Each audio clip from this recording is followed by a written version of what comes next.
ये बंदा immortal ogre को पॉइंट्स के लिए फार्म करता है। एक ऐसा मॉन्स्टर जिसे आप कितनी भी बार मारो, अगले दिन वो और स्ट्रॉन्गर और तेज होकर फिर से जिंदा हो जाएगा।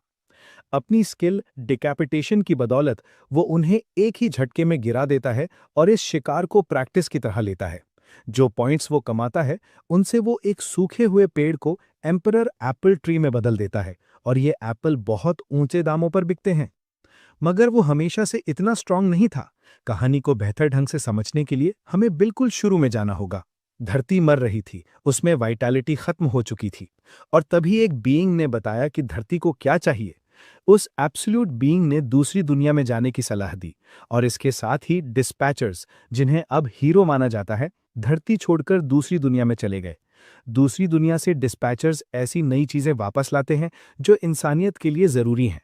हमारा एमसी चानू एक घटिया गार्डनिंग का काम कर रहा है, लेकिन वो भी डिस्पैचर बनने की तमन्ना रखता है।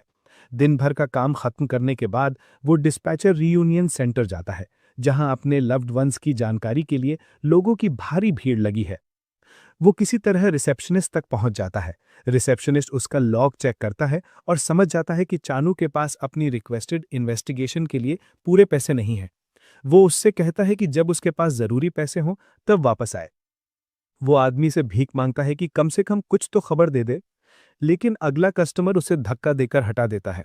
चानू के पास कोई चारा नहीं बचता और वो पीछे हट जाता है और मजबूती से अपने घर की ओर चल पड़ता है। दरअसल जब वो छोटा था, उसके पिता एक टॉप रैंक्ड वेटरन थे, जिन्हें रिटर्नी भी कहा जाता था। वे हमेशा साथ रहते थे, लेकिन जब धरती की हालत बिगड़ी तो उन्हें फिर से डिस्पैच कर दिया गया, और तब से उसने अपने पिता को दोबारा नहीं देखा।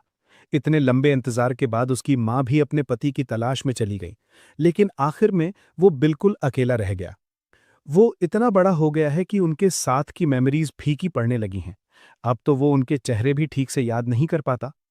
अचानक एक तेज गोल्डन लाइट उसके अपार्टमेंट के बाहर पड़ती है, जिससे एक जबरदस्त लहर आती है जो उसे दीवार से जा टकराती है। वो वहीं बेहोश हो जाता है, और जब उसकी आंख खुलती है तो कई घंटे बीत चुके होते हैं।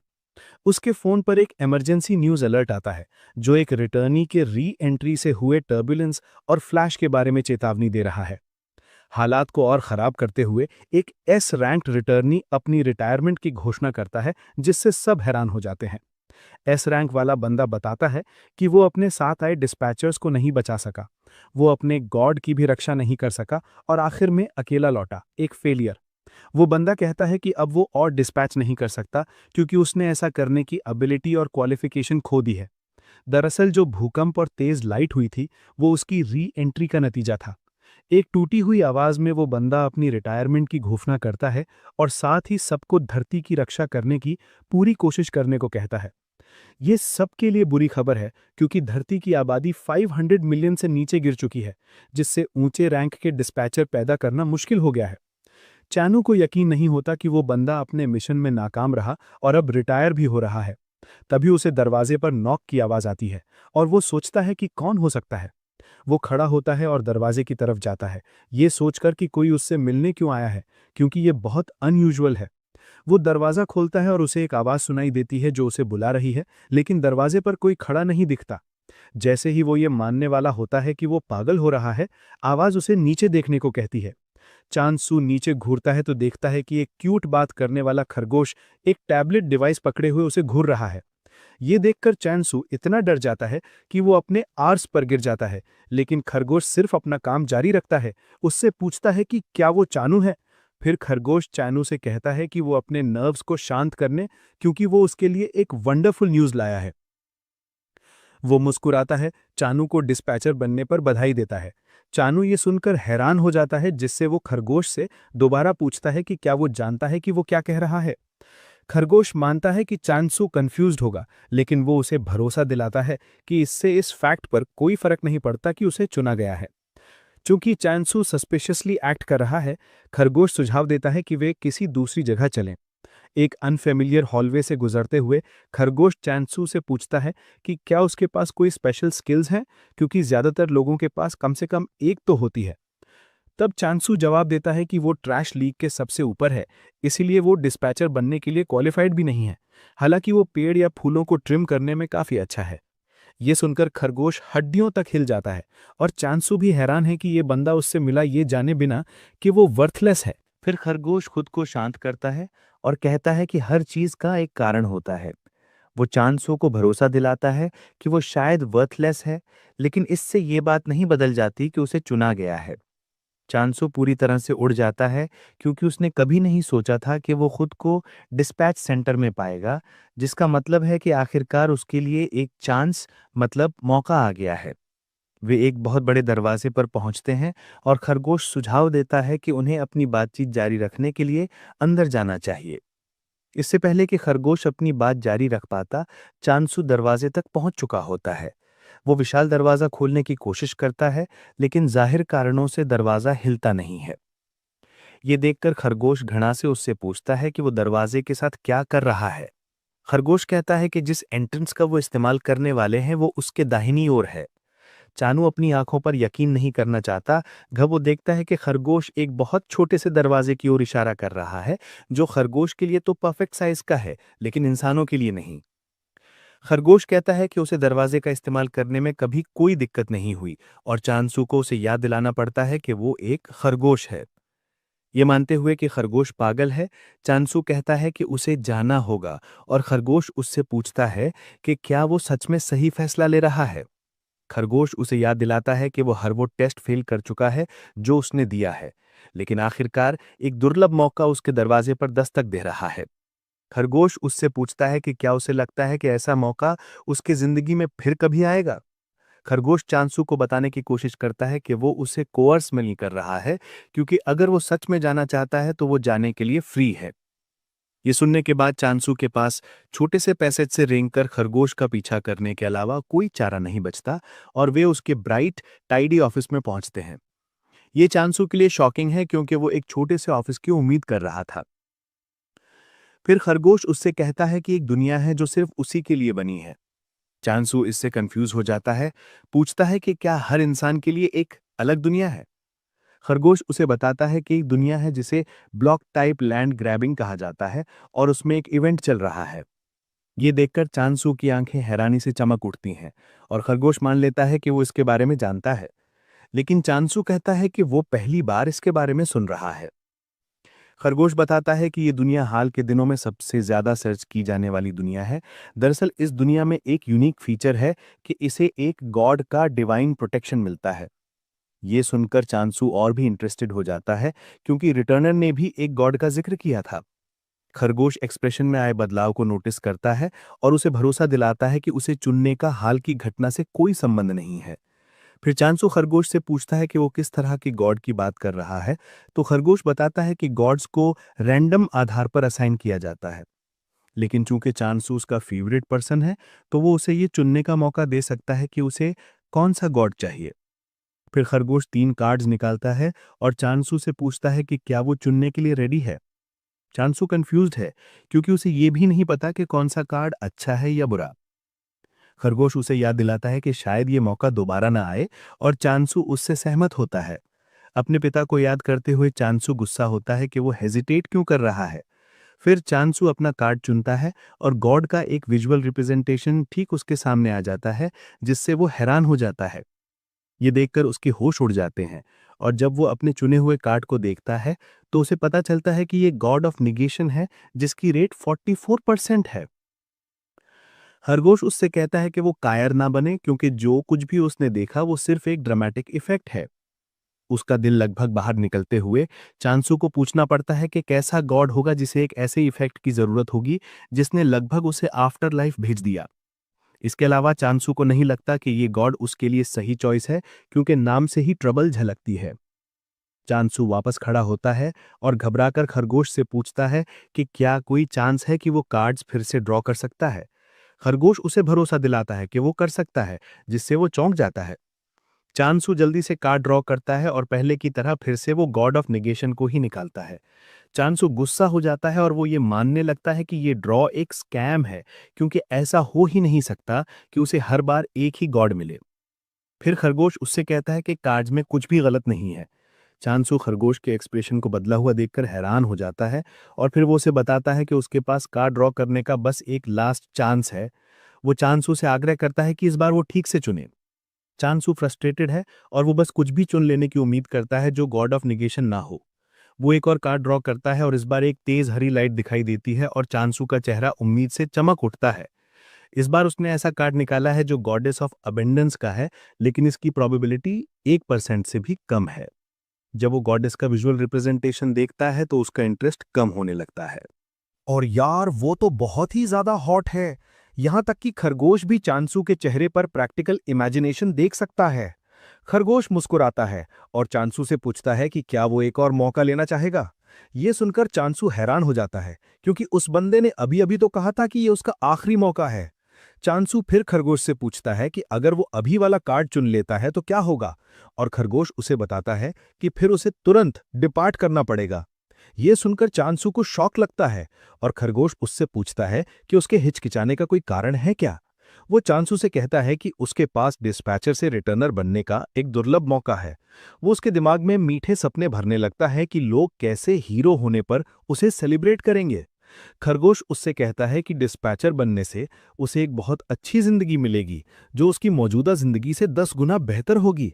चांसू को एहसास होता है कि खरगोश सही कह रहा है, क्योंकि उसकी जिंदगी तो वैसे भी वर्थलेस है।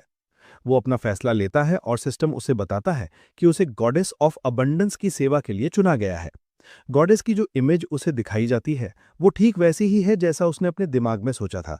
चांसो मुस्कुराता है, ये मानते हुए कि अगर वो ऐसी गॉडेस के साथ होगा तो कुछ भी कर पाएगा।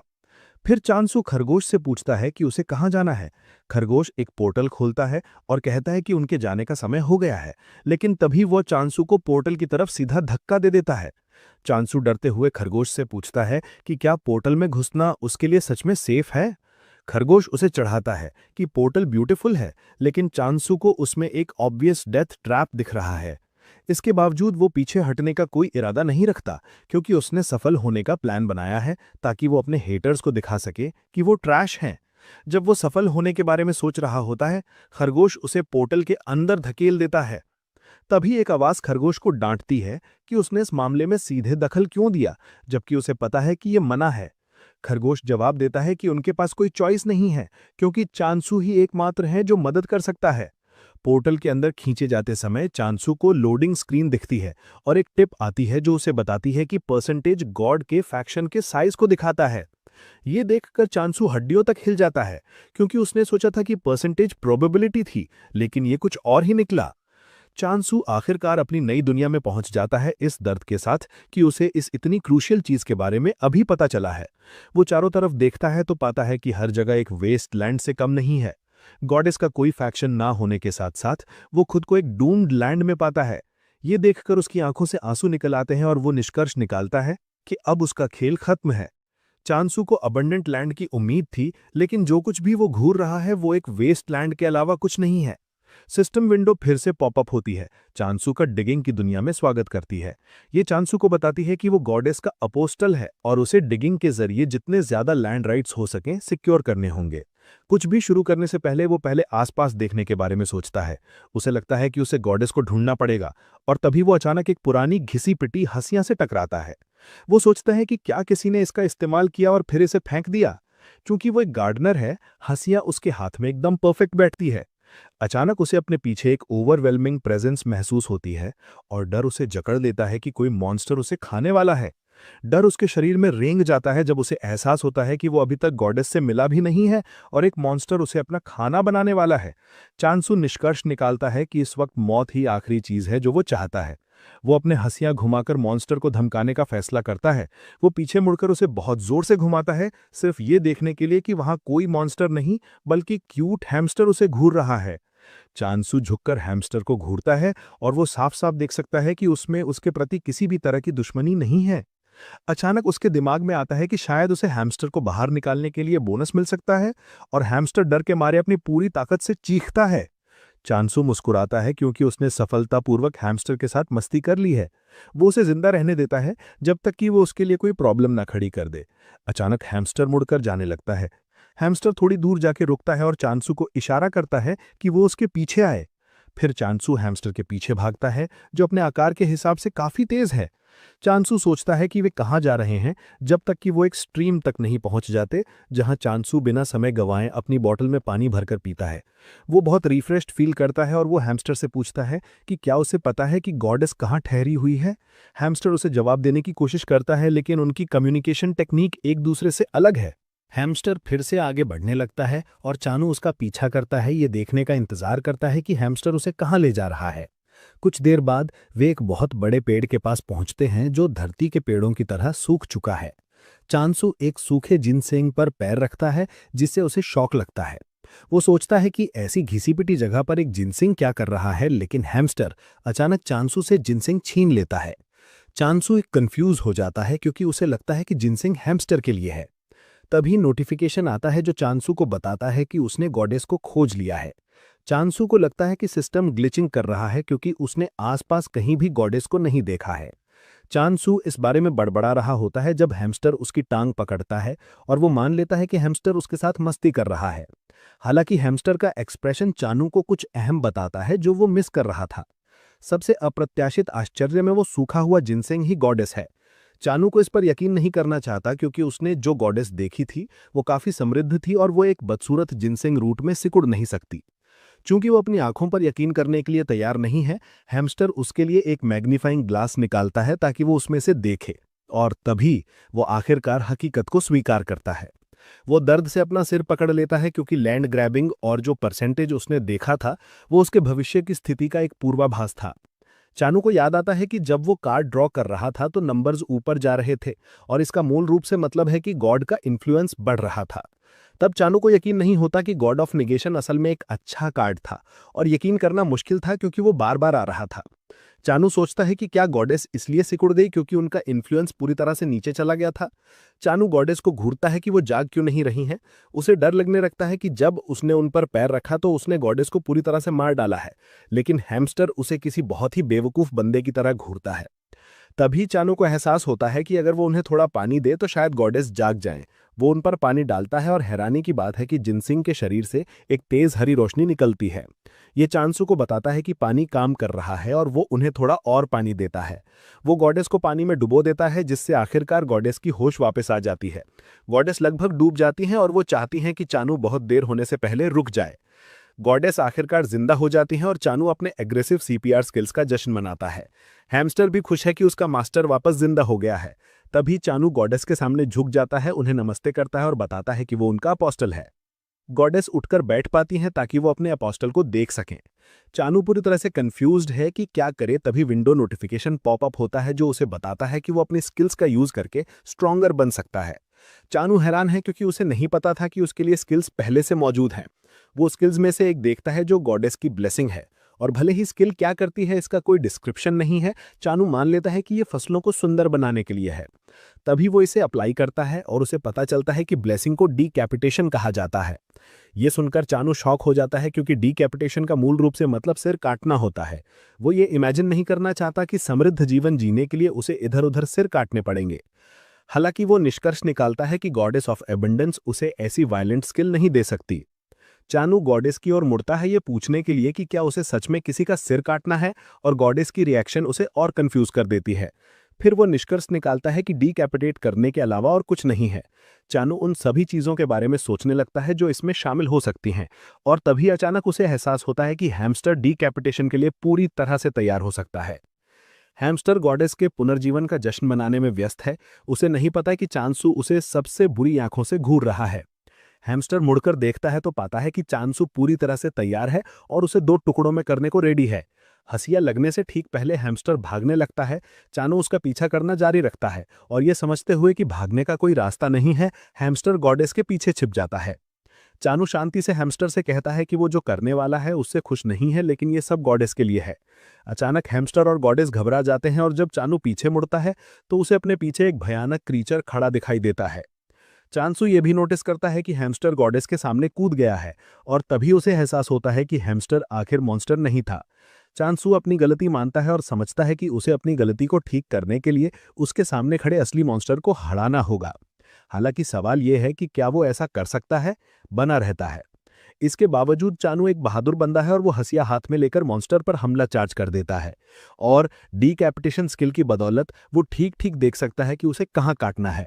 वो डीकैपिटेट स्किल को एक्टिवेट करता है और मॉन्स्टर पर कूदता है और हंसिया को इतनी जोर से घुमाता है कि वो मॉन्स्टर को एक ही झटके में गिरा देता है।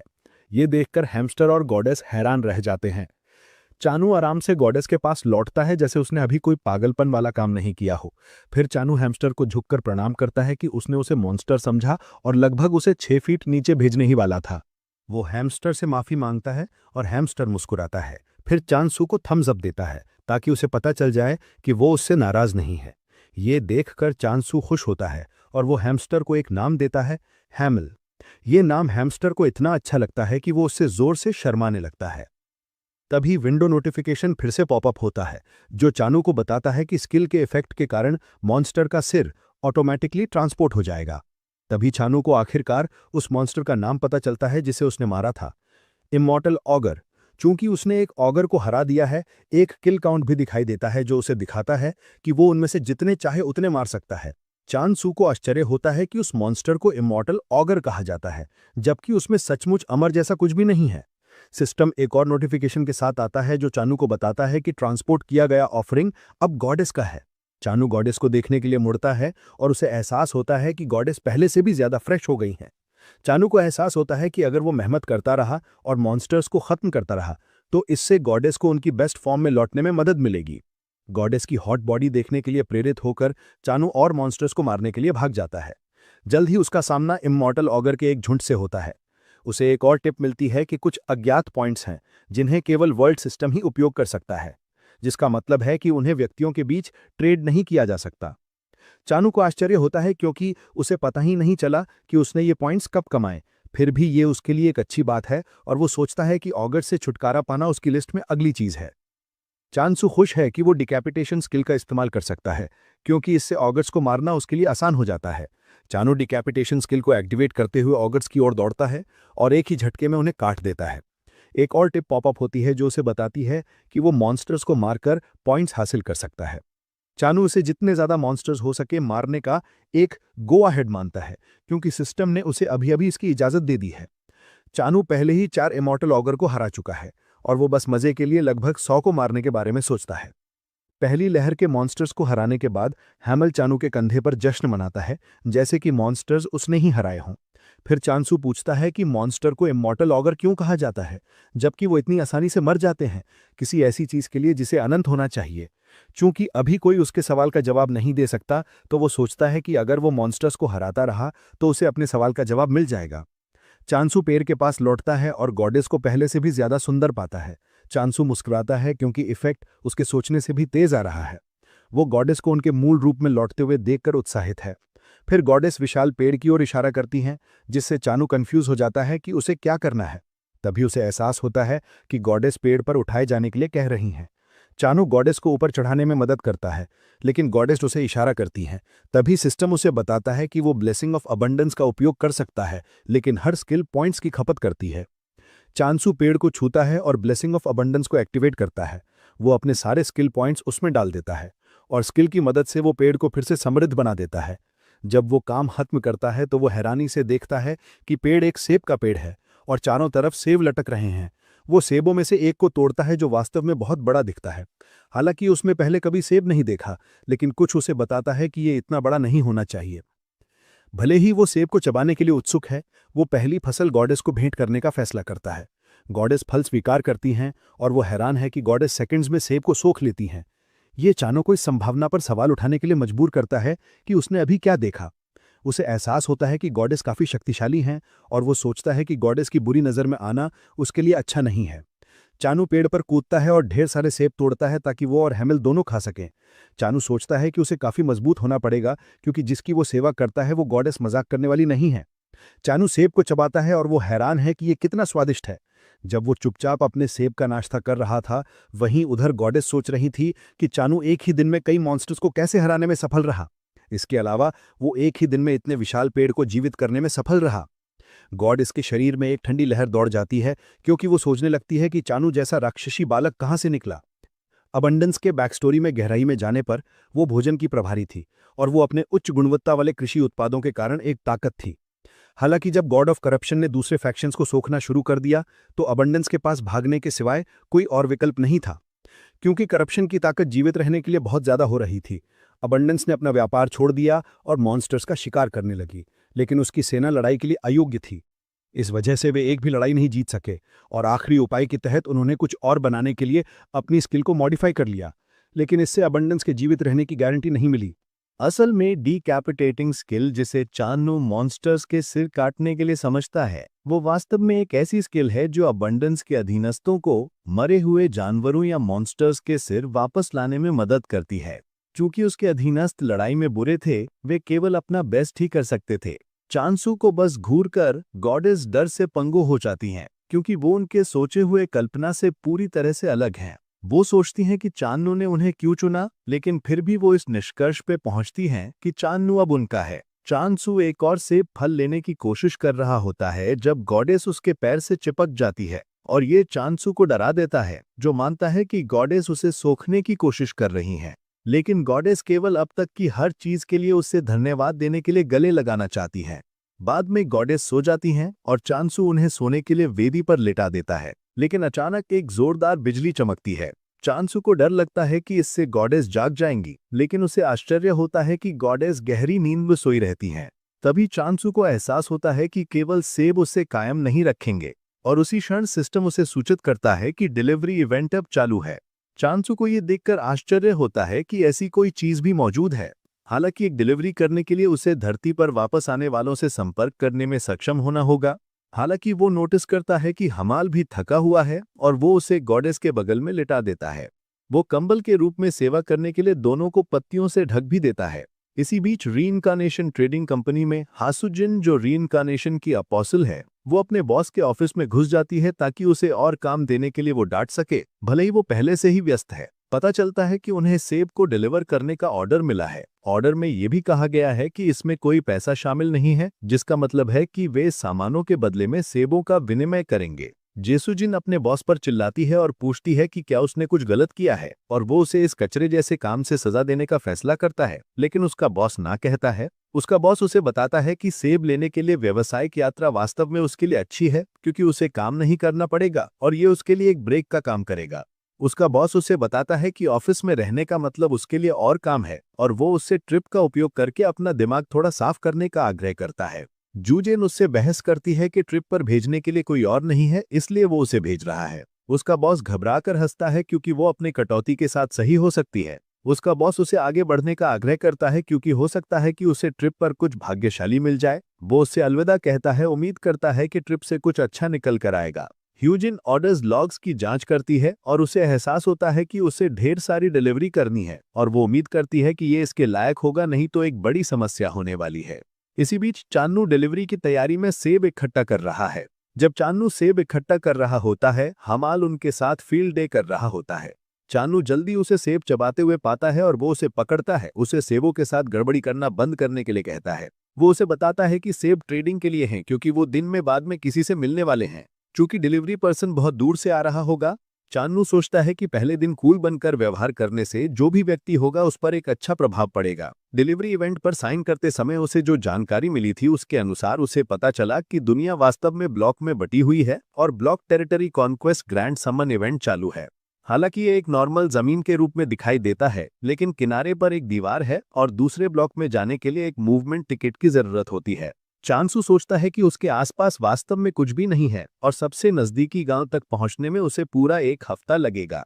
चांसू खुश है कि डिलीवरी में केवल 2 दिन लगते हैं। हालांकि ये काफी तेज है। चान्नू को परवाह नहीं जब तक कि उसे उसकी स्लीपिंग बैग्स जल्दी नहीं मिल जाती। इसके अलावा उसने गॉडेस के सोने के लिए एक कुशन ऑर्डर किया है। चांसू गॉडेस के अफेक्शन को मैक्सिमम तक बढ़ाने का लक्ष्य बना रहा है ताकि वो ये सुनिश्चित कर सके कि वो उनकी बुरी नजर में ना आए। चांसू ये भी नोटिस करता है कि इमॉर्टल लोगर पहले दिन से ही अपने आप दिखाई दे रहे हैं, जो उसके लिए एक अच्छी बात है। उसने आखिरकार नाम में ये पता लगा लिया है कि इमॉर्टल कमोबेश एक रिवाइविंग शब्द है। फिर भी चान्नू को परवाह नहीं जब तक कि उसे पॉइंट्स के लिए खेती करते समय उनमें से जितने हो सके उतने खत्म करने को मिले। मॉन्स्टर्स के साथ लड़ते समय वो लगभग पीछे से कुचला जाने वाला होता है, लेकिन वो बच निकलता है। तभी उसे एहसास होता है कि मॉन्स्टर्स थोड़े तेज हो गए हैं। वो मानता है कि मॉन्स्टर्स भी स्किल्स की तरह मजबूत होते हैं। इसके बावजूद भी चान्नू को उनसे किसी भी तरह का खतरा महसूस नहीं होता है। जब वो मॉन्स्टर्स को बाहर निकाल रहा होता है, ह्यूजन स्काई से देख रही होती है और उसकी रिएक्शन वैसी ही है जैसी हर किसी की जिसने चान्नू को मॉन्स्टर्स से लड़ते हुए देखा है। उसे बस एक पागल ओवरपावर्ड बंदा दिखता है जो नाश्ते में मॉन्स्टर्स खाता है। पहले इमॉर्टल ऑगर को ज्यादातर डिस्पैचर्स के लिए मुख्य शिकार माना जाता था क्योंकि यह नियमित मॉन्स्टर से ज्यादा पॉइंट्स देता था। हालांकि उसे कितनी भी बार मारा जाए, वो अगले दिन पहले से ज्यादा मजबूत होकर हमेशा पुनर्जीवित हो जाता था। अगर डिस्पैचर अपना ब्लॉक बदल भी दें तो भी वो उनका पीछा करता रहता, जो उसे सबसे हठी मॉन्स्टर बनाता है। इसके अलावा वो आमतौर पर अपने टारगेट पर एक शाप छोड़ जाता है जिससे उसे उन्हें तब तक थकाने का मौका मिलता है जब तक कि वे आखिरकार गिर न पड़े। अंत में ये एक ऐसा जीव बन गया जिससे हर कोई बचता था, और उसी जीव को चानू टिश्यू की तरह काट रहा है। हुजिन सोचने लगती है कि चानू इतना लापरवाह है कि उसे मॉन्स्टर की जवाबी कार्रवाई यानी रिटेलिएशन की भी परवाह नहीं है। हुजिन ये भी नोटिस करती है कि चांसू हराए गए मॉन्स्टर्स को शुद्ध यानी प्यूरिफाइंग भी नहीं कर रहा है। जो कुछ भी उसने देखा है उससे वह मानती है कि चानू एक स्वॉर्ड मास्टर है, लेकिन फिर वो सोचती है कि एक स्वॉर्ड मास्टर उन सभी चीजों में से सेब क्यों चुन रहा होगा। हुजिन निष्कर्ष निकालती है कि चानू एक स्मार्ट स्वॉर्ड मास्टर नहीं है, लेकिन उसके क्रोध से बचने के लिए वह मानती है कि उससे सबसे कोमल तरीके से निपटा जाना बेहतर होगा। इमॉर्टल ऑगर के झुंड को गिराने के बाद चांसू को एहसास होता है कि उसने ढेर सारे पॉइंट्स हासिल किए हैं और ये भी तेजी से बढ़ रहा है। ब्लेसिंग के कारण एक सेब की कीमत अब 1000 पॉइंट्स है। चांसू को लगता है कि 100 तक पहुंचना उसके लिए कोई समस्या नहीं होगी। वह सोच रहा था कि इस क्षेत्र में एक मंदिर क्यों है, लेकिन यह उसके लिए एक जैकपॉट लगता है। तभी हुजिन उसके पास पहुंचती है और विनम्रता से उसे झुककर प्रणाम करती है। वो अपना परिचय देती है, खुलासा करती है कि वह ट्रेडिंग कंपनी से है और चांसू की डिलीवरी लेकर आई है। चानो उत्साहित होकर हेसिन से हाथ मिलाता है, कहता है कि वह वास्तव में प्रभावित है कि उसने पहले ही प्रयास में ब्लॉक को ढूंढने में कामयाबी हासिल की है। अंदर ही अंदर हेसिन डरी हुई है क्योंकि चांसू एक शक्तिशाली बंदा है और उसे बहुत सावधान रहना होगा ताकि वह उसकी बुरी नज़र में ना आ जाए। तभी वह हैमस्टर को देखती है और यह उसका ध्यान खींचता है क्योंकि वह इतना नर्म है कि वह उसे गले लगाना चाहती है। चानू उसके चेहरे पर उत्सुकता नोटिस करता है और वह उससे पूछता है कि क्या उसकी तबीयत ठीक नहीं है, लेकिन वह जवाब देती है कि वह अच्छा महसूस कर रही है। चानू को नहीं पता कि हेसिन बस हैमस्टर को छूने के लिए उत्सुक है। फिर चानू हेसिन से कहता है कि वह उसके पीछे चले ताकि वह उसे बता सके कि सेब कहाँ है। वहां जाकर सेबों की महक ही उसका ध्यान खींच लेती है और उसे ये कहने के लिए मजबूर होना पड़ता है। चांसू उससे सहमत होता है और कहता है कि सेब वास्तव में अच्छे से बढ़े हैं। हेसिन को यकीन नहीं कि उसके सामने खड़ा विशाल पेड़ एक सेब का पेड़ है। चानू सेबों में से एक तोड़ता है और वह हेसिन से पूछता है कि क्या वह सेब खाना चाहेगी। हेसिन सेब स्वीकार करती है और सेबों के विशाल आकार से उसे शौक लगता है। हालांकि वह कुछ ज्यादा की उम्मीद नहीं कर रही है क्योंकि जब एक फल बहुत बड़ा हो जाता है तो मिठास को एक झटका लगता है। उसे निराश होने की उम्मीद है, लेकिन जिस पल वो उसमें काटती है वो एक अकल्पनीय स्वादिष्टता की स्थिति में चली जाती है। हिसिन को एहसास होता है कि सेब काफी मीठा है और अम्लता भी संतुलित है। वह सोचती है कि सेब 1 लाख गोल्ड से कम में नहीं बिकेगा क्योंकि वह इतना मीठा है। हेसिन फिर चांसू से पुष्टि करने के लिए पूछती है कि उसने सेबों पर 2000 गोल्ड का प्राइस टैग लगाया था, तो चानू हाँ कहता है। हेसिन चानू को बताती है कि उसने सेब पर जो कीमत लगाई है वो काफी बेतुकी है और चानू को लगता है कि वह कह रही है कि सेब बहुत महंगे हैं। चानू घबराकर लेडी से पूछता है कि वह सेब कितने में खरीदने को तैयार होगी। यह चानू को शौक देती है जब वह उसे बताती है कि उसे प्रति सेब कम से कम 20,000 गोल्ड मिलने चाहिए। चानू लगभग अपना दिमाग खो देता है जब हेसिन खुलासा करती है कि अगर वह उन्हें डिपार्टमेंट स्टोर में सप्लाई करता है तो 30,000 से भी ऊपर जा सकता है। चानू को अपने कानों पर यकीन नहीं होता और भले ही हेसिन उसे धोखा दे सकती थी, लेकिन उसे नहीं लगता कि एक पोटेंशियल लॉन्ग टर्म कस्टमर को खोना अच्छा होगा। और अभी वो मरने के लिए तैयार नहीं है क्योंकि उसे लगता है कि अगर चानू को कभी पता चला तो यही उसकी किस्मत होगी। फिर हेसिन चानू को बताती है कि सेब सिर्फ सेब नहीं है, बल्कि यह पहले तरह का सेब है जिसमें एक अद्वितीय स्वाद है जो उसने पहले कभी नहीं चखा है। हेसिन कबूल करती है कि सेब में किसी भी क्षेत्रीय विशेषता से ज्यादा मूल्य है जिसे वह जानती है। चीजों को ज्यादा ना खींचते हुए वह सुझाव देती है कि हम फिलहाल इसे 20,000 गोल्ड पर रखें। वह एक औपचारिक कॉन्ट्रैक्ट निकालती है। चानू को बताती है कि एक बार जब वह कॉन्ट्रैक्ट पर साइन कर देगा तो बाकी शेष राशि भी तय कर दी जाएगी। चानू पेन स्वीकार करता है और वह कॉन्ट्रैक्ट में दी गई सभी बातों को देखता है। एक बार जब वह देखता है कि यह उसके लिए अनुकूल है तो वह मुस्कुराता है। हालांकि वह सुझाव देता है कि कॉन्ट्रैक्ट के एक विशेष भाग को समायोजित किया जाए। हेसिन को हैरानी होती है जब उसे एहसास होता है कि कंपनी का परसेंट हिस्सा बढ़ गया है। चांसू उसे बताता है कि यह गलती नहीं थी, बल्कि उसने ऐसा इसलिए किया क्योंकि वह एक लंबे समय तक चलने वाला संबंध बनाना चाहता था हिसुकजिन के साथ। इसके अलावा हिसुगिन उसके साथ ईमानदार थी कि सेब की कीमत कितनी है। चांसू शेखर के लिए अपना हाथ आगे बढ़ाता है और ये उसे शौक देता है। फिर वह चानू को अनुबंध स्वीकार करने के लिए धन्यवाद देती है और वो सामान जो उसने ऑर्डर किए थे उन्हें सौंप देती है। जिन चीज़ों को उसने ऑर्डर किया था उनमें बीज, खाद्य आपूर्ति और खाना पकाने के उपकरण शामिल हैं। इसके अलावा एक परिचित अंडा है जो ट्रेडिंग कंपनी की ओर से एक स्मारक उपहार है। जेसुजिन उसे भरोसा दिलाती है कि ये उसके खेती में मदद करेगा। वह अंडे चानू को सौंप देती है और कहती है कि हो सकता है कि उसे उनकी ज़रूरत भी ना पड़े, क्योंकि वह पहले से ही एक पाल रहा है। चानू को आश्चर्य होता है क्योंकि वह उस कथित परिचित को नहीं देख सकता जिसे वह पाल रहा है। हुजिन फिर हमौल की ओर इशारा करती है, ये मानते हुए कि हमौल चांसू का परिचित है।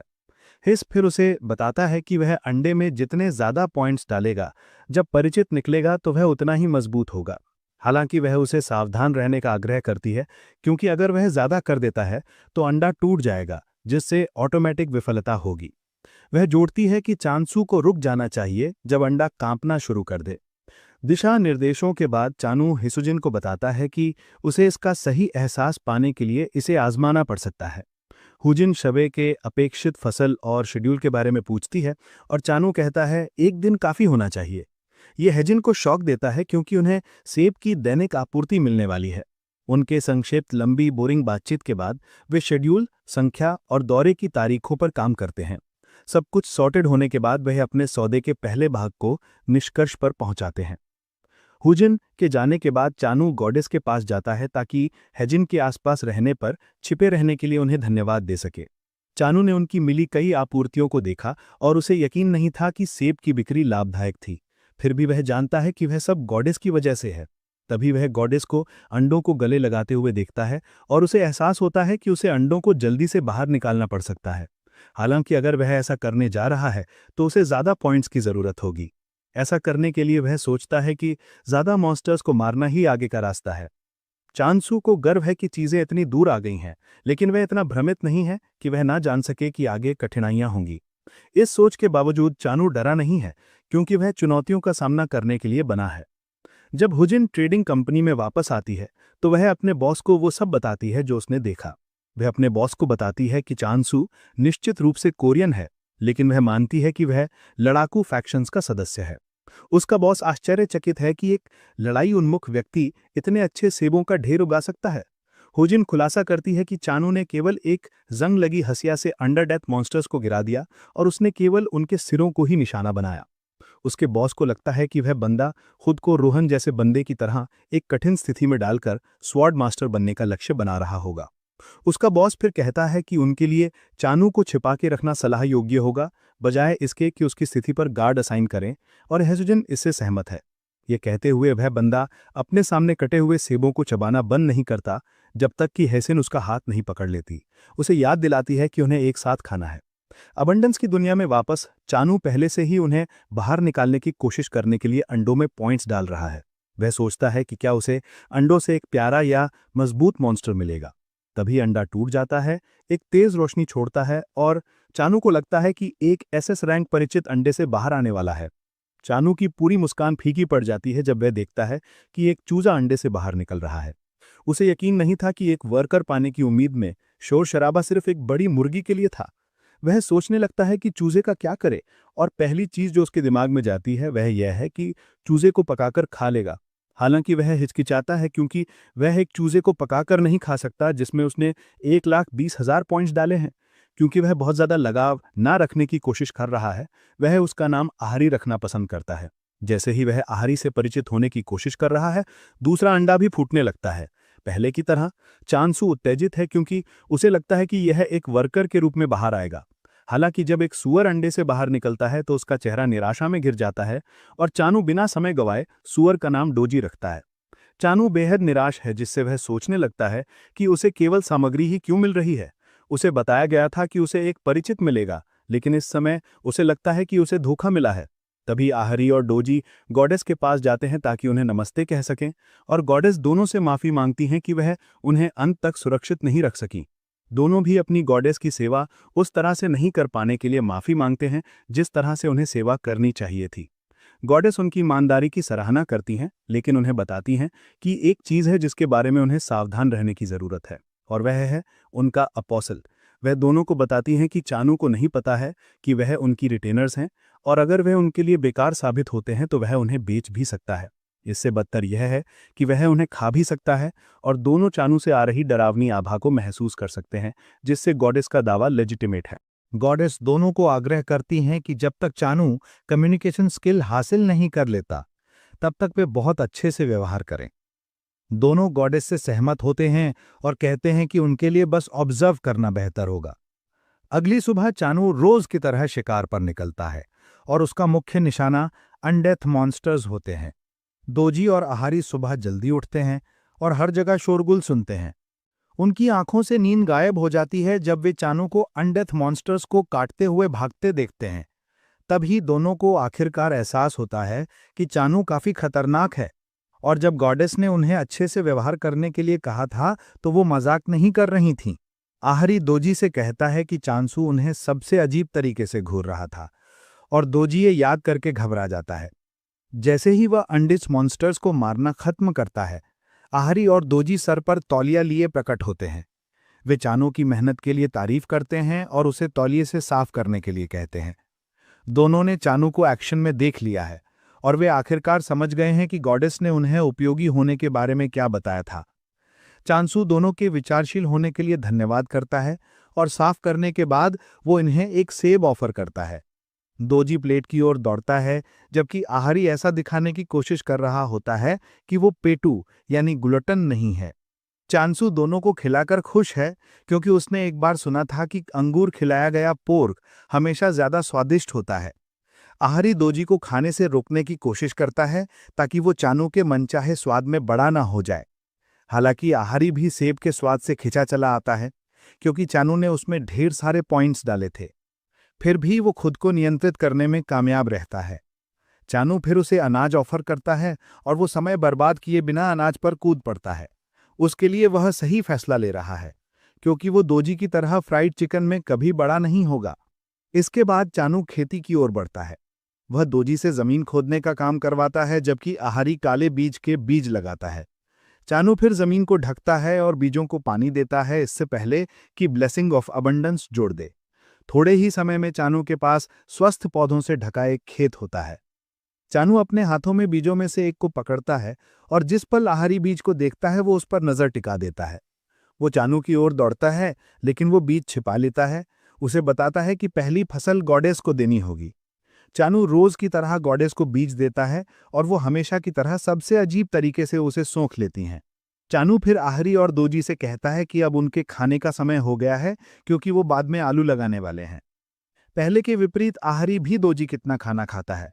दोनों फूले हुए गुब्बारों की तरह दिखाई देते हैं, और आहरी को लगता है कि वो खत्म हो गया है, क्योंकि वो अपनी भूख को रोक नहीं पाया। दूसरी ओर चांसू बस खुश है कि दोनों अच्छा खा रहे हैं, और यह उससे ज्यादा फसलें लगाने के लिए एक मोटिवेशन के रूप में काम करता है, जिसका वे आनंद लेंगे। तभी उसके दिमाग में सेबों की बात आती है, और वो उम्मीद करता है कि वे बाजार में अच्छे से बिक रहे होंगे। स्टोर पर हुजिन का बॉस नोटिस करता है कि सेब ही बिक्री के लिए बची हुई एकमात्र आइटम है। बहुत सारे लोग इकट्ठा हुए हैं, लेकिन कोई भी खरीदने के लिए तैयार नहीं है जिसकी उम्मीद थी। उसने सेब को ज्यादा मनभावन बनाने के लिए सजाया और अच्छे से पैकेज भी किया था, लेकिन लोगों को नहीं लगता कि एक सेब 2 लाख रुपए गोल्ड के लायक है। वो निराशा में अपना सर खुजाता रहता है, क्योंकि उसे पता नहीं है कि लोगों को कैसे यकीन दिलाएं कि सेब वास्तव में स्वादिष्ट है। उसे पूरा यकीन है कि सिर्फ एक बाइट के बाद हर कोई अपना मन बदल लेगा, लेकिन समस्या उन्हें एक बाइट लेने के लिए राजी करना है। अचानक वह किसी को सेब खरीदते हुए सुनता है। वो अटेंडेंट के पास दौड़ता है कि अभी क्या हुआ, और अटेंडेंट खुलासा करता है कि सारे सेब बिक गए। उसे यकीन नहीं होता, क्योंकि कुछ मिनट पहले ही उनका कितना बड़ा ढेर था। अटेंडेंट खुलासा करता है कि किसी ने एक चखा और फिर सब कुछ खरीद लिया। पेमेंट स्लिप पर साइन रोहन का है, और तभी मैनेजर को एहसास होता है कि जिस व्यक्ति ने उन्हें संरक्षण दिया और सेब खरीद लिए, वह कोई और नहीं बल्कि रोहन यानी हैंडीकैप ट्रेनिंग मेथड के पायनियर हैं। रोहन को अनराइवल्ड स्वॉर्ड्स मास्टर के रूप में भी जाना जाता है, जो उन्हें एक बड़ी डील बनाता है, और मैनेजर स्वीकार करता है कि उन्होंने सोना हथ मारा है।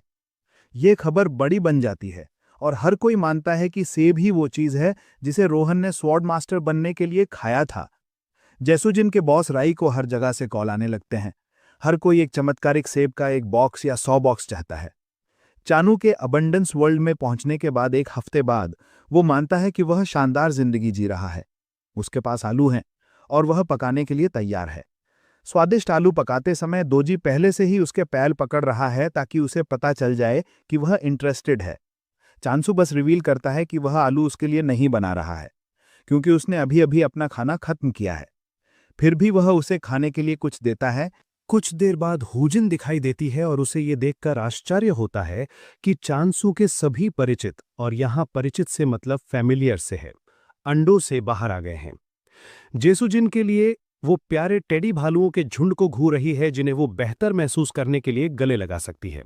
इस बीच हेमॉल और अन्य 2 गॉडेस को ढक रहे हैं ताकि ये सुनिश्चित हो सके कि वो हुजिन की चमकती आंखों के संपर्क में ना आए। चांसू फिर हुजिन से पूछता है कि वो क्यों आई है। हुजिन जिक्र करती है कि उसके पास उसके लिए कुछ अच्छी खबर है। वो बिक्री रसीदें निकालती है ताकि चांसू को बता सके कि सभी सेब बिक गए और वे सभी टैग की गई राशि में भी बिक गए। चांसू शौक और आश्चर्य में अपना सिर पकड़ लेता है क्योंकि सब कुछ सिर्फ 2 दिनों में खत्म हो गया। हुजिन उसे बताती है कि सबसे अविश्वसनीय हिस्सा यह है कि अब हर कोई सेब का स्वाद लेना चाहता है।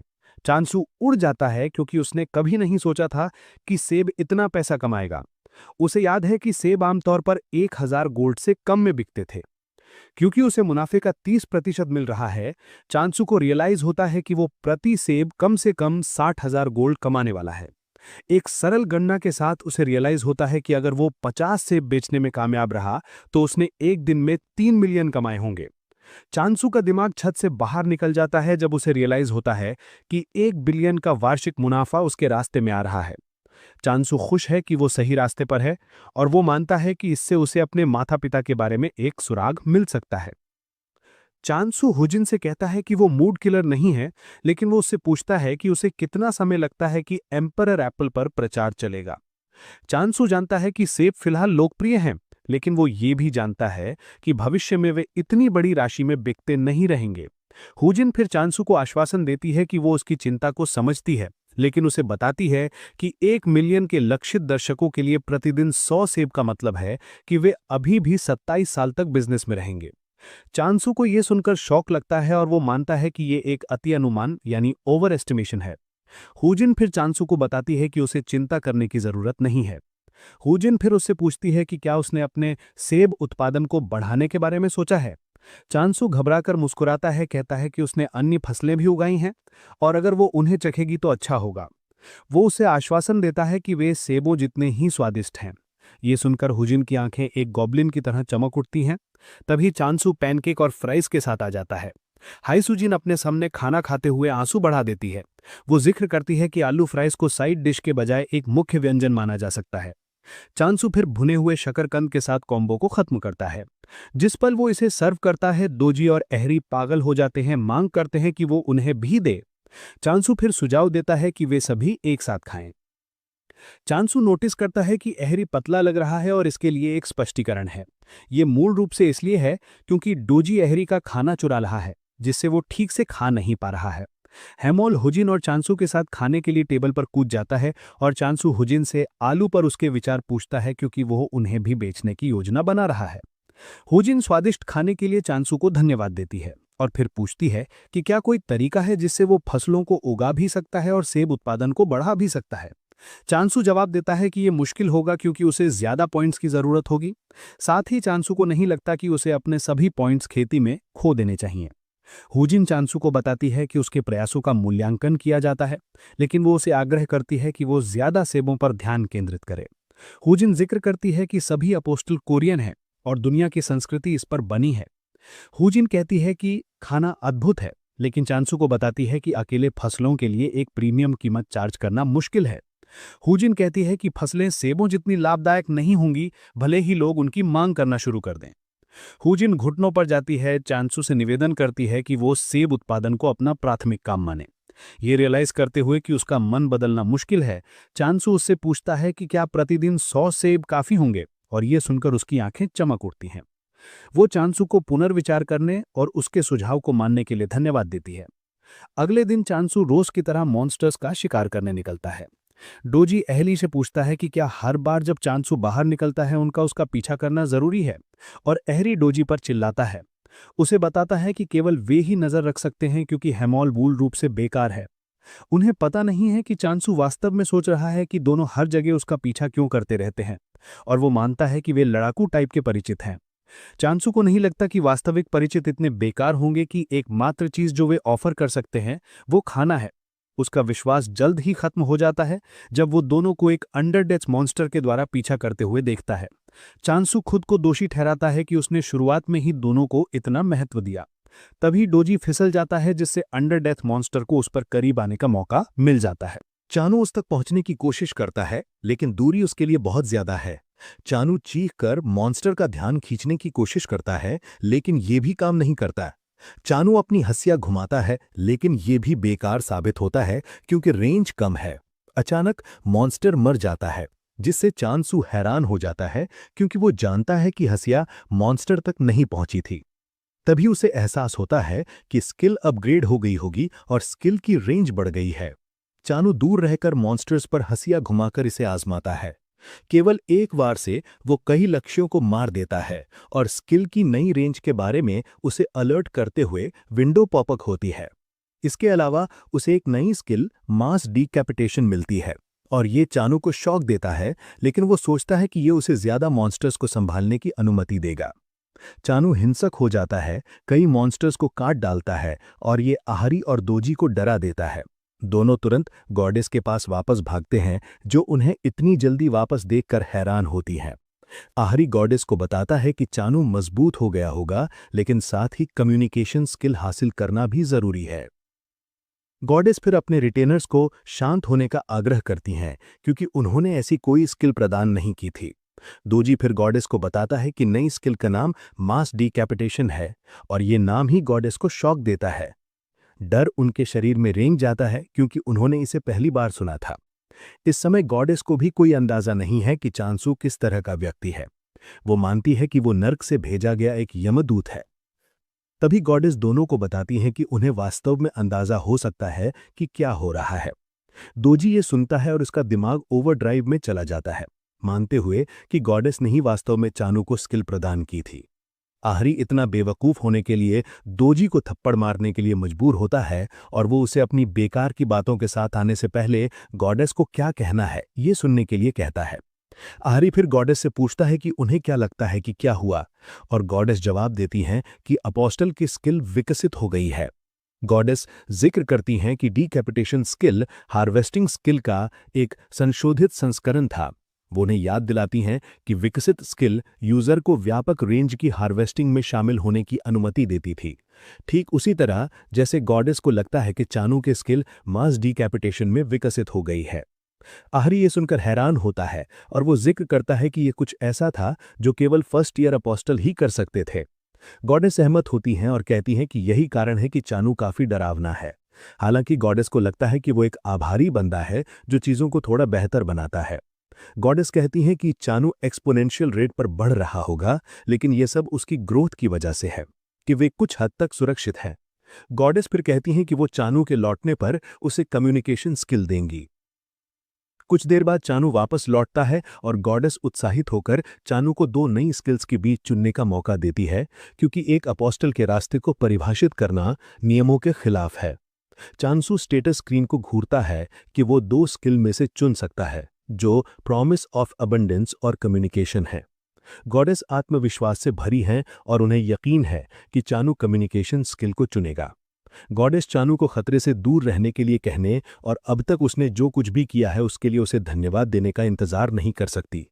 अपने विकल्पों के बारे में सोचने के लिए 1 मिनट लेने के बाद Chanu promise of abundance skill को चुनता है, जिससे गॉडेस को शॉक लगता है, जिन्होंने इसकी कम से कम उम्मीद की थी। अपना फैसला लेने से पहले उसने कुछ समय के लिए स्क्रीन को घूरा था, ये जानने के लिए कि कौन सी स्किल सबसे अच्छा काम करेगी। उसने कम्युनिकेशन स्किल को घूरा और एहसास किया कि ये सिर्फ एक स्किल थी जिसने उसे पौधों और जानवरों के साथ बातचीत करने की अनुमति दी थी।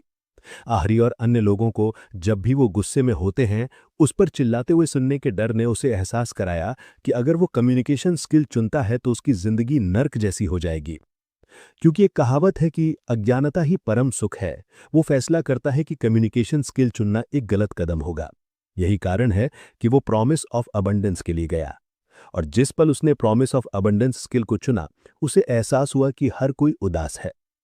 अब उसके पास बोर्ड पर 2 स्किल्स हैं, लेकिन पहले की तरह स्किल का कोई विवरण नहीं है। चांसू फिर पहला भोग के रूप में गॉडेस को देने के इरादे से एक सेब निकालता है, लेकिन उसे आश्चर्य होता है कि गॉडेस उसकी ओर पीठ फेर लेती है और वो रोना शुरू कर देती है। स्टेटस स्क्रीन पर चांसू को पता चलता है कि वो अपने स्किल का उपयोग कैसे करता है, उसी के अनुसार पॉइंट्स वापस आएंगे। चांसू हैरान है कि गॉडेस उसके द्वारा दिए गए सेब को क्यों अस्वीकार कर रही हैं। हर किसी को खुश करने की कोशिश में वो हैमस्टर के गाल को चूंटी काटता है और ये हैमस्टर को थोड़ा खुश कर देता है। वो दोजी के पेट को गुदगुदी करने के लिए भी रगड़ता है, लेकिन उसे आश्चर्य होता है कि पॉइंट्स वापस नहीं आ रहे हैं। जैसे ही वो सोच रहा था कि क्या गलत हो सकता है, हाई सूजिन जल्दी में दिखाई देती है। उसे बताती है कि उसे ब्लॉक पर दावा करना होगा और उसका बचाव करना होगा।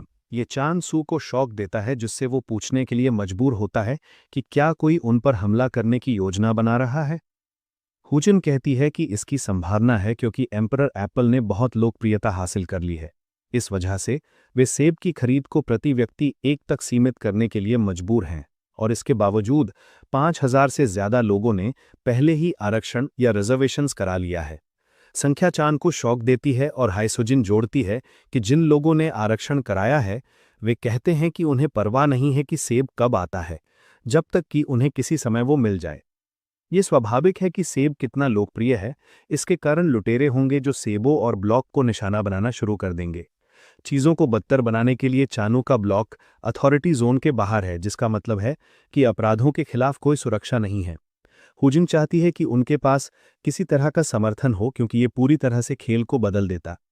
चानू इस बारे में गहराई से सोचता है और एहसास करता है कि उसके पास एकमात्र समर्थन गॉडेस हैं। चानू सोचता है कि अगर वो हार जाता है तो ये गॉडेस और पूरे क्षेत्र के लिए अंत होगा। हुजिन उसे बताती है कि इसे रोकने में पहला कदम ब्लॉक पर दावा करना और एक सुरक्षित गेट स्थापित करना है। चानू इससे सहमत होता है और वो कहता है कि आसपास के ब्लॉक्स पर कब्जा करना और एक प्रच्छन्न बेस स्थापित करना उन्हें हुजिन के करीब लाएगा।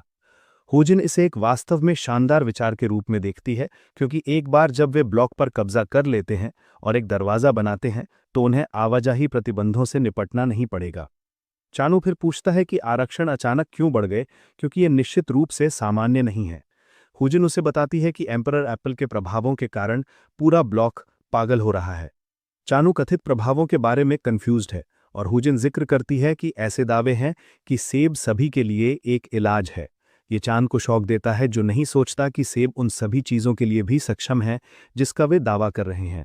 यहाँ तक कि हुजिन भी सब मानती है, लेकिन चानू इसके बारे में ज्यादा नहीं सोचता, क्योंकि ये सिर्फ एक सेब है। इस बीच एक परेशान करने वाला पत्रकार रोहन का पीछा कर रहा है जब वो अस्पताल में प्रवेश करता है और उसके पास उसका कैमरा तैयार है। रोहन अपने दोस्त युनसू से मिलने जाता है, जो एक ग्रैंड एल्केमिस्ट है। रोहन यूनू को बताता है कि वो उसके लिए एक जल्दी ठीक होने का उपहार लाया है और उपहार एम्परर एप्पल का एक बॉक्स है। यूनू हैरान है कि रोहन उसके लिए सेब लाया है, क्योंकि उसने भी अफवाहें सुनी हैं। यूनू उसमें से एक बाइट लेता है और खुशी में विस्फोट करता है, कहता है कि पोषण और स्वाद अधिकतम है। यूनू अपना आश्चर्य व्यक्त करता है और सेब के बारे में सवाल पूछना शुरू कर देता है, लेकिन रोहन उसे याद दिलाता है कि वो एक व्यंजन विशेषज्ञ नहीं है। जब यूनू धीरे धीरे सेब खा रहा होता है तो रोहन, जो उन्हें उपहार के रूप में लाए थे, उन्हें पागलों की तरह चबा रहा है। यूनू सेब को घूरता है और कहता है, इस स्तर की पूर्णता सेब से हासिल करने का कोई तरीका नहीं है, भले ही खाद का उपयोग किया जाए। यूनू डर में चीखता है जब उसे एहसास होता है कि उसका दोस्त उसके साथ सेब खा रहा है और रोहन उसे जल्दी खाने का आग्रह करता है। यूनू गर्व से रोहन को बताता है कि उसे परवाह नहीं है, क्योंकि वो आसानी से सुनुन हुआन डिपार्टमेंट स्टोर को कॉल कर सकता है और बस अपने सेब का बॉक्स ऑर्डर कर सकता है। यूनू की उम्मीद आखिरकार बिखर जाती है जब उसे पता चलता है कि वो एक महत्वपूर्ण व्यक्ति हो सकता है, लेकिन ये ज्यादा मायने नहीं रखता क्योंकि स्टोर पहले ही रिजर्वेशन से ओवरलोड हो चुका है। यूनो 3 गुना कीमत की पेशकश करके उन्हें उसे बेचने के लिए राजी करने की कोशिश करता है, लेकिन ये भी काम नहीं करता। जब दोनों मजे कर रहे होते हैं तो रिपोर्टर उनकी तस्वीरें लेने में व्यस्त होता है। थोड़े ही समय में एक लेख जारी किया जाता है जिसमें कहा गया है कि एम्परर एप्पल ही वो चीज थी जिसने यूनो को अस्पताल से बाहर निकलने में मदद की। राय गुस्से से फूट पड़ता है जब वो इसे देखता है, क्योंकि वे पहले ही अनगिनत अफवाहों से लड़ रहे हैं और ये लेख मूल रूप से आग में घी डाल रहा है। राय को यकीन नहीं होता कि हर कोई सेब को एक चमत्कारिक इलाज मानता है। अबंडेंस में वापस चानू गॉडेस को बताता है कि उसे आसपास के ब्लॉक्स पर कब्जा करने के लिए थोड़ी देर के लिए बाहर निकलने की जरूरत है। चानू दोजी और आहरी को बताता है कि वे गॉडेस की रक्षा करने की जिम्मेदारी लेंगे। गॉडेस हैरान है कि चानसू क्षेत्र पर दावा करने के लिए बाहर निकल रहा है और वो मानती है कि ये इसलिए है क्योंकि उसे अभी अभी एक नई स्किल मिली है जो एक लड़ाकू स्किल भी नहीं है। गॉडेस उसे रोकने के लिए उसका पैर पकड़ती है क्योंकि ये खतरनाक है। चूंकि चानू गॉडेस को समझ नहीं सकता, वो मानता है कि गॉडेस उसे पकड़ रही हैं क्योंकि उन्हें अब प्रोटीन की जरूरत है। चानू स्माइल करता है और पूछता है कि क्या बीफ उनके लिए ठीक रहेगा। चानू उत्साहित होकर स्टोरेज रूम में जाता है ताकि उसे पहले ऑर्डर किया गया फ्रोजन बीफ मिल सके। चानू उत्साहित है क्योंकि ये मूल रूप से पहला असली मांस है जो उसके हाथ लगा है। धरती पर वापस उसने केवल लैब में उगाए गए मांस पर दावत की थी। चानू उत्साहित होकर चूल्हा जलाता है और वो मांस को ग्रिल करना शुरू कर देता है। वो मानता है कि खुशबू हमेशा उसके द्वारा खाए गए कल्चर्ड मांस से निश्चित रूप से एक अलग स्तर पर है। दोजी पहले से ही मीट खाने के लिए उत्साहित है, लेकिन चानू उसे बताता है कि मीट गॉडेस के लिए है। यहां तक कि आहरी भी निराश है क्योंकि दोजी ने अभी अभी खाना खाया है और वो पहले से ही ग्रिल्ड मीट पर कूदने के लिए बेताब है। इस सब के दौरान जब वो मीट तैयार कर रहा होता है, गॉडेस बिल्कुल गुस्से में दिखाई देती हैं और चानू को लगता है कि वो बस भूखी हैं। कुछ देर बाद वो मीट खत्म करता है और गॉडेस को देता है, लेकिन उसे आश्चर्य होता है कि गॉडेस स्वादिष्ट दिखने वाले मीट को फेंक देती हैं। ये चानू को शॉक देता है, जो सोचता है कि मीट खराब हो गया है, इसलिए गॉडेस ने इसे जमीन पर फेंक दिया। चानू ये देखने के लिए उसका एक हिस्सा निकालकर चखता है कि क्या ये अच्छा है, और वो निष्कर्ष निकालता है कि ये मीठा है। हालांकि उसे लगता है कि कुछ कमी है, क्योंकि इसमें वो शॉक वैल्यू नहीं है जब उसने पहली बार सेब खाया था। वो मानता है कि यही कारण है कि गॉडेस ने भी नहीं खाया। उसे पता नहीं है गॉडेस रो रही हैं ताकि वो ना जाए, लेकिन दुख की बात है कि वो उन्हें सुन नहीं सकता क्योंकि उसने मूर्खता से कम्युनिकेशन स्किल को नजरअंदाज कर दिया। दूसरी ओर आहरी और दोजी जश्न मना रहे हैं क्योंकि चानू उन्हें बताता है कि जब वो वापस आएगा तो उनके लिए स्वादिष्ट मीट लाएगा। उस रात चानू अपनी योजना के अनुसार बाहर निकलता है और जब आहरी और दोजी लकड़ी के लॉक की तरह सो रहे होते हैं तो गॉडेस पूरी तरह से चिंतित यानी वरिड होकर जागती रहती हैं। चानू ब्लॉक के किनारे पर पहुंचता है और सिस्टम उससे पूछता है कि क्या वो अगले ब्लॉक में जाना चाहता है। चानू फिर विकल्प को स्वीकार करता है और वो खुद को अगले ब्लॉक में पाता है, लेकिन हर जगह घना अंधेरा है। वो कुछ दृश्यता यानी विजिबिलिटी हासिल करने के लिए लैंटर्न का उपयोग करता है और उसे एहसास होता है कि वो एक जंगल में है जो पूरी तरह से अलग है जहां वो पहले था। अचानक उड़ने वाले मॉन्स्टर्स का एक झुंड उसकी जगह की ओर दौड़ता है और क्योंकि वो बहुत छोटे हैं, चानू भागना शुरू कर देता है। वो इतने छोटे हैं कि वो उनके गर्दन को भी निशाना नहीं बना सकता और वो सोचता है कि जहां से वो आया था वहां भागना उसका सबसे अच्छा विकल्प है। अचानक अंडर डेथ मॉन्स्टर्स दूसरे ब्लॉक से पार हो जाते हैं। चानू उन्हें देखकर हैरान होता है, लेकिन इससे पहले कि वो कोई विंसक गतिविधि करना चाहे, उसे एहसास होता है कि मॉन्स्टर्स उसके पक्ष में हैं। क्योंकि वो उन्हें सुन नहीं सकता, तो उसे पता नहीं है कि अंडर डेथ मॉन्स्टर्स उसे अन्य मॉन्स्टर्स से बचाने के लिए तैयार हैं, क्योंकि वे मानते हैं कि चानू को मारने का अधिकार सिर्फ उनका है और ये सुनिश्चित करने के लिए कि वे इसे बनाए रख सकें, वो उसे बचाने के लिए तैयार हैं। अंडर डेथ मॉन्स्टर्स फिर सीधे कीड़ों की ओर जाते हैं ताकि उन्हें खत्म करना शुरू कर दें। चानू को वापस अपने ब्लॉक में पीछे हटने का मौका मिल जाता है। तभी सिस्टम उसे सूचित करता है कि उसने विकसित मॉन्स्टर्स को हराने से बोनस पॉइंट्स कमाए हैं। ये चानू को शॉक देता है क्योंकि वो मूल रूप से मॉन्स्टर्स से पॉइंट्स कमा रहा है जिन्हें इमॉर्टल मॉन्स्टर्स ने हराया था। चानू बुरी तरह मुस्कुराता है क्योंकि उसने पॉइंट्स की एक सोने की खान हासिल कर ली है। उसे एहसास होता है कि ये सब कुछ बदल देता है क्योंकि वो पॉइंट्स कमा रहा है और उसके ग्राहक भी बढ़ रहे हैं। अंडर डेथ मॉन्स्टर्स जिनसे वो कभी भाग रहा था, अब उसके लिए बोनस है। डिपार्टमेंट स्टोर में वापस जेसुजिन कॉल और ऑर्डर की संख्या के बारे में शिकायत करती है। राय कबूल करता है कि वे इतने लंबे समय से अफवाहों को उड़ने दे रहे हैं, लेकिन उसे नहीं लगता कि वे इसे आगे बढ़ने दे सकते हैं। पूरी समस्या को रोकने के लिए वो हाओजुगॉन को बताता है कि एम्परर एप्पल का कोई भी जिक्र सख्ती से वर्जित है। वो कहता है कि पूछताछ या साक्षात्कारों का कोई जवाब नहीं दिया जाएगा। वो सुझाव देता है कि वे सभी सवालों का स्वागत खामोशी और उदासीनता से करें। हुई जिनको लगता है कि यह संभव नहीं हो सकता क्योंकि यह पूरी तरह से अराजकता होगी। राई बहस करता है, कहता है कि वे फिर से एक भी शब्द बाहर नहीं निकाल सकते, भले ही उन्हें धमकी दी जाए। जैसे ही वो इसका जिक्र करता है, उसकी गर्दन पर एक तलवार आ जाती है, जिससे उसका मजाक हकीकत में बदल जाता है। पीछे से एक आवाज आती है, उन्हें चौंकाने के लिए माफी मांगती है।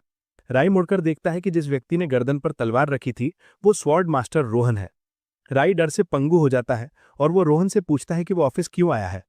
रोहन कहता है कि उसने पहले से ही राइयू के बॉस से बात कर ली है, लेकिन उसने उसे वो जवाब नहीं दिया जो वो चाहता था।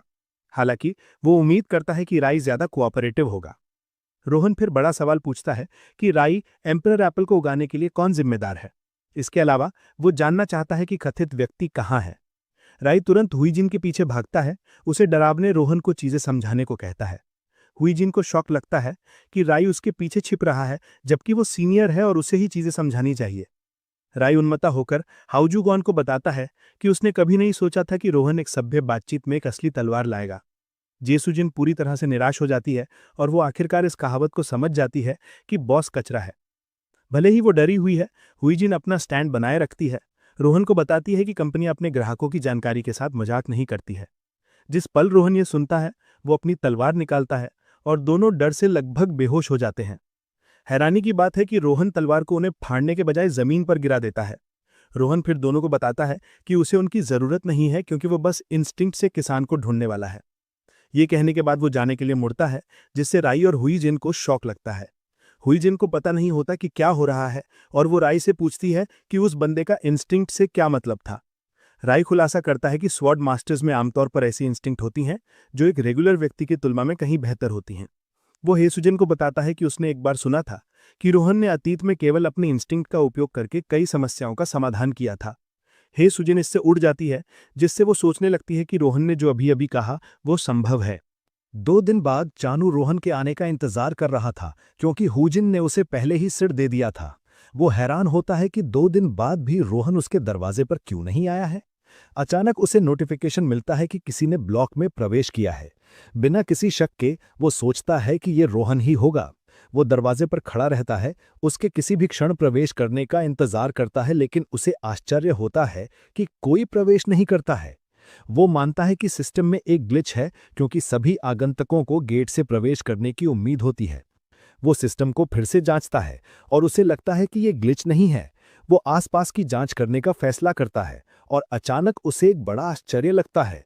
चानू देखता है कि रोहन केवल अपनी तलवार से बाधा का एक हिस्सा फाड़ रहा है। रोहन को देखते ही उसके शरीर में कंपी दौड़ जाती है और रोहन उसके पास जाता है और पूछता है कि क्या वो सेब का काश्तकार है। चांसू रोहन का सर्वश्रेष्ठ तरीके से स्वागत करके अपनी घबराहट को छिपाने की कोशिश करता है। रोहन सीधे मुद्दे पर जाता है और चांसू को बताता है कि वो सेब खरीदने आया है। चांसू अचानक अनुरोध से हैरान होता है और वो उससे पूछता है कि वो कितने सेब खरीदने की योजना बना रहा है। रोहन कहता है कि वो 100 सेब चाहता है, लेकिन अगर उसे 200 मिल सकते हैं तो उसे कोई आपत्ति नहीं है। ये चांसू को शौक देता है और वो चिल्लाकर रोहन को बताता है कि उसने जो अभी अभी अनुरोध किया है वो व्यवहारिक रूप से असंभव है। चांसू जिक्र करता है कि वो सेब जो बेच सकता है उसकी सीमा 50 है। बहस किए बिना रोहन कहता है कि वो 50 सेबों से ठीक है। चांसू फिर उससे पूछता है कि वो सेबों के लिए क्या कीमत देने को तैयार है और रोहन 2 लाख गोल्ड प्रति सेब कहता है। ये चांसू को शौक देता है, जो रोहन को बताता है कि वे स्टोर्स की तरह पैकेजिंग ऑफर नहीं करते हैं, लेकिन रोहन को जरा भी बुरा नहीं लगता।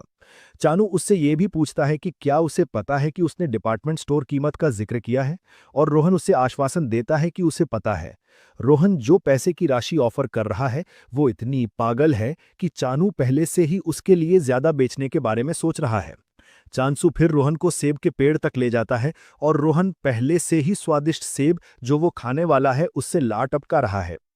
चांसू पेड़ के पास जाता है और वो ब्लेसिंग ऑफ अबंडेंस स्किल को एक्टिवेट करता है। बिना देरी के पेड़ पर कई सेब दिखाई देते हैं और चानू अपनी हंसियां निकालता है और रोहन को सेबों की कटाई करते समय उसे एक पल देने के लिए कहता है। हालांकि रोहन उसे बताता है कि इसकी ज़रूरत नहीं है। वो अपनी तलवार निकालता है और सेकंडों में वो सभी सेबों को काट डालता है। चानू को डर की स्थिति में छोड़ देता है। वो अपनी आंखों पर यकीन नहीं करना चाहता और वो बस मानता है कि जो अभी अभी हुआ वो एक बग के अलावा कुछ नहीं है।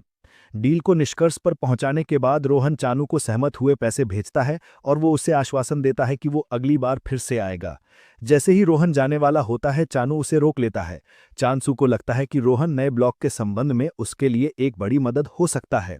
चानू फिर रोहन से पूछता है कि क्या वो अन्य फसलों में इंटरेस्टेड है, क्योंकि उसने उन्हें अभी अभी उगाया है और उसे पूरा यकीन है कि रोहन को ये पसंद आएगा। एक सीधे चेहरे के साथ वो उससे पूछता है कि वो किस तरह की फसलों की बात कर रहा है, और चांसू आलू कहता है। वो ये कहना भी नहीं खत्म कर पाता है जब रोहन कहता है कि वो इंटरेस्टेड नहीं है। चांसू ज्यादा जोर देता है और कहता है कि उसके पास शकरकंद यानी स्वीट पोटैटोज और फलियां हैं, लेकिन रोहन का जवाब वही रहता है। अपने सभी अनुरोधों को अस्वीकार करने के बाद रोहन कहता है कि वो जाने वाला है।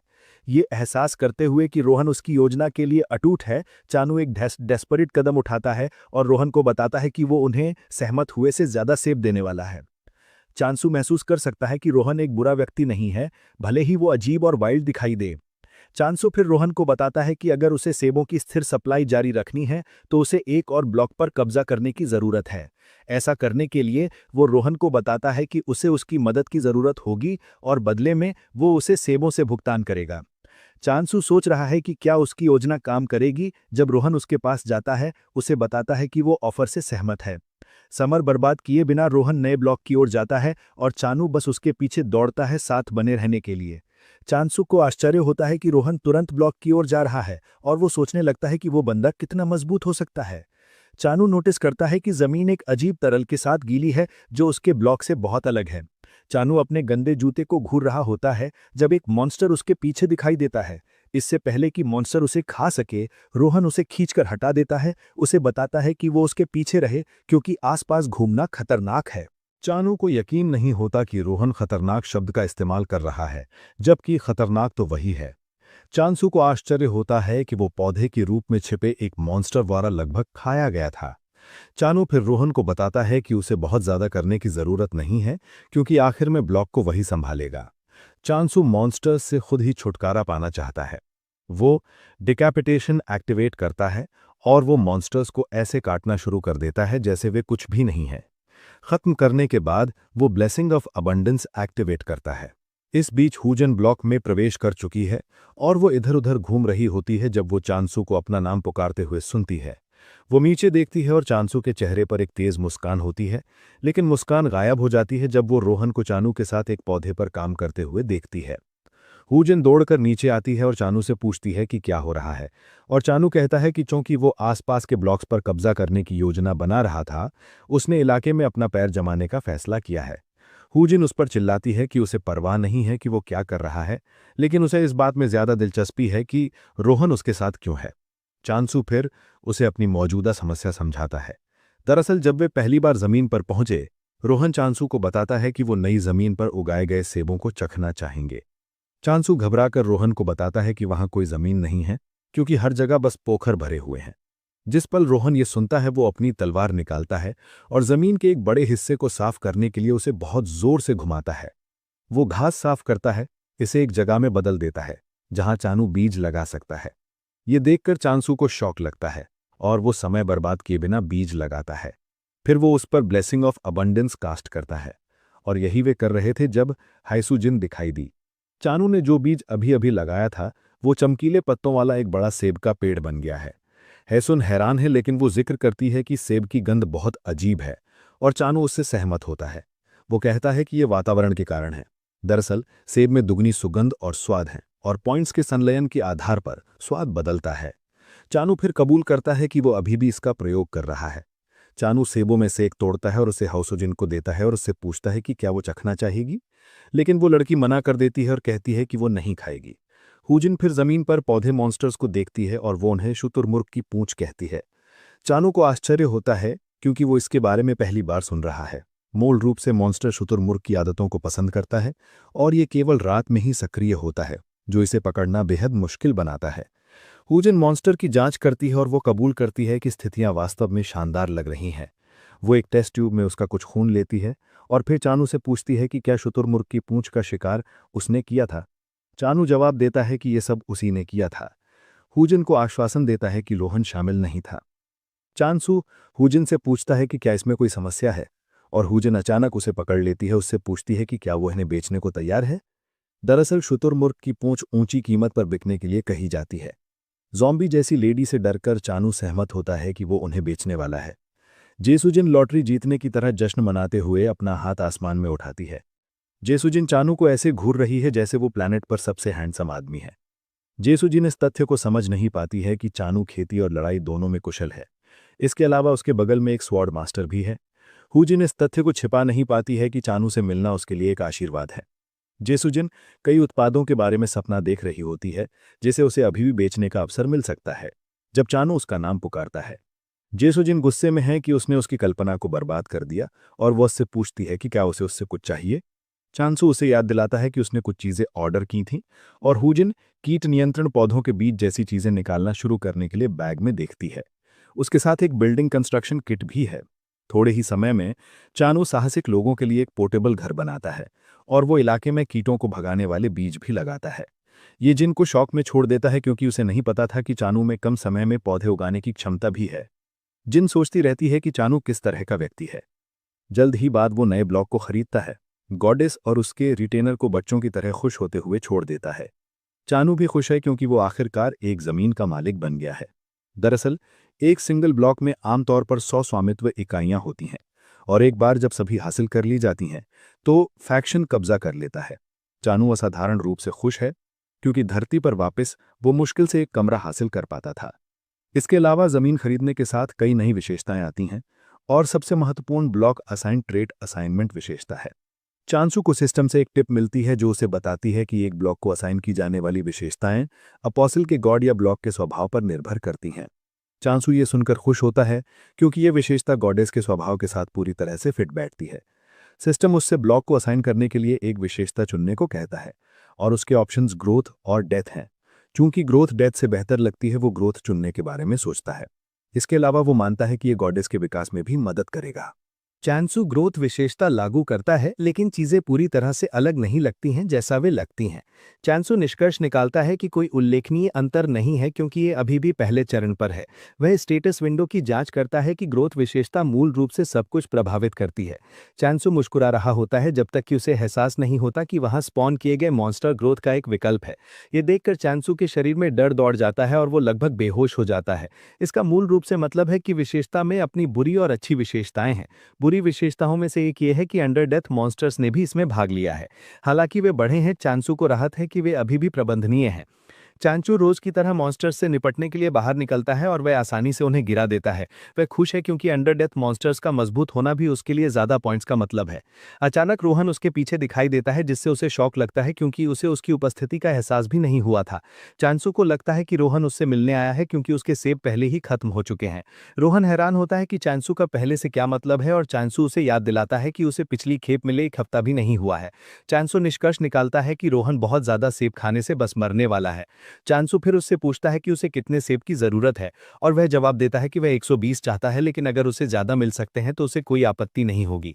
चांसू फिर रोहन को बताता है कि उसे वातावरण के बदलाव के कारण स्वाद को समायोजित करना होगा।